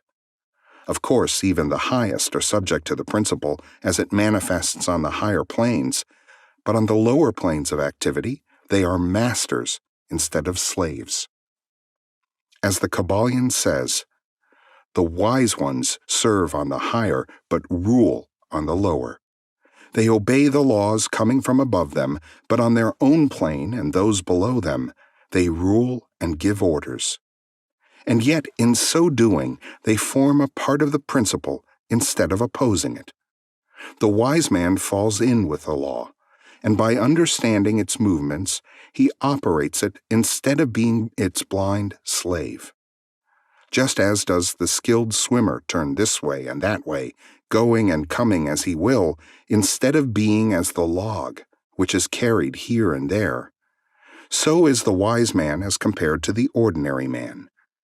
And yet both swimmer and log, wise man and fool, are subject to law. He who understands this is well on the road to mastery. The Kybalion. In conclusion, let us again call your attention to the Hermetic axiom: true Hermetic transmutation is a mental art. The Kybalion. In the above axiom, the Hermetists teach that the great work of influencing one's environment is accomplished by mental power. The universe being wholly mental, it follows that it may be ruled only by mentality. And in this truth is to be found an explanation of all the phenomena and manifestations of the various mental powers which are attracting so much attention and study in these earlier years of the 20th century. Back of and under the teachings of the various cults and schools remains ever constant the principle of the mental substance of the universe. If the universe be mental in its substantial nature, then it follows that mental transmutation must change the conditions and phenomena of the universe. If the universe is mental, then mind must be the highest power affecting its phenomena. If this be understood, then all the so-called miracles and wonder-workings are seen plainly for what they are. The all is mind. The universe is mental. The Kybalion. This video book presentation is a production of the Master Key Society. Copyright 2021, Master Key Society.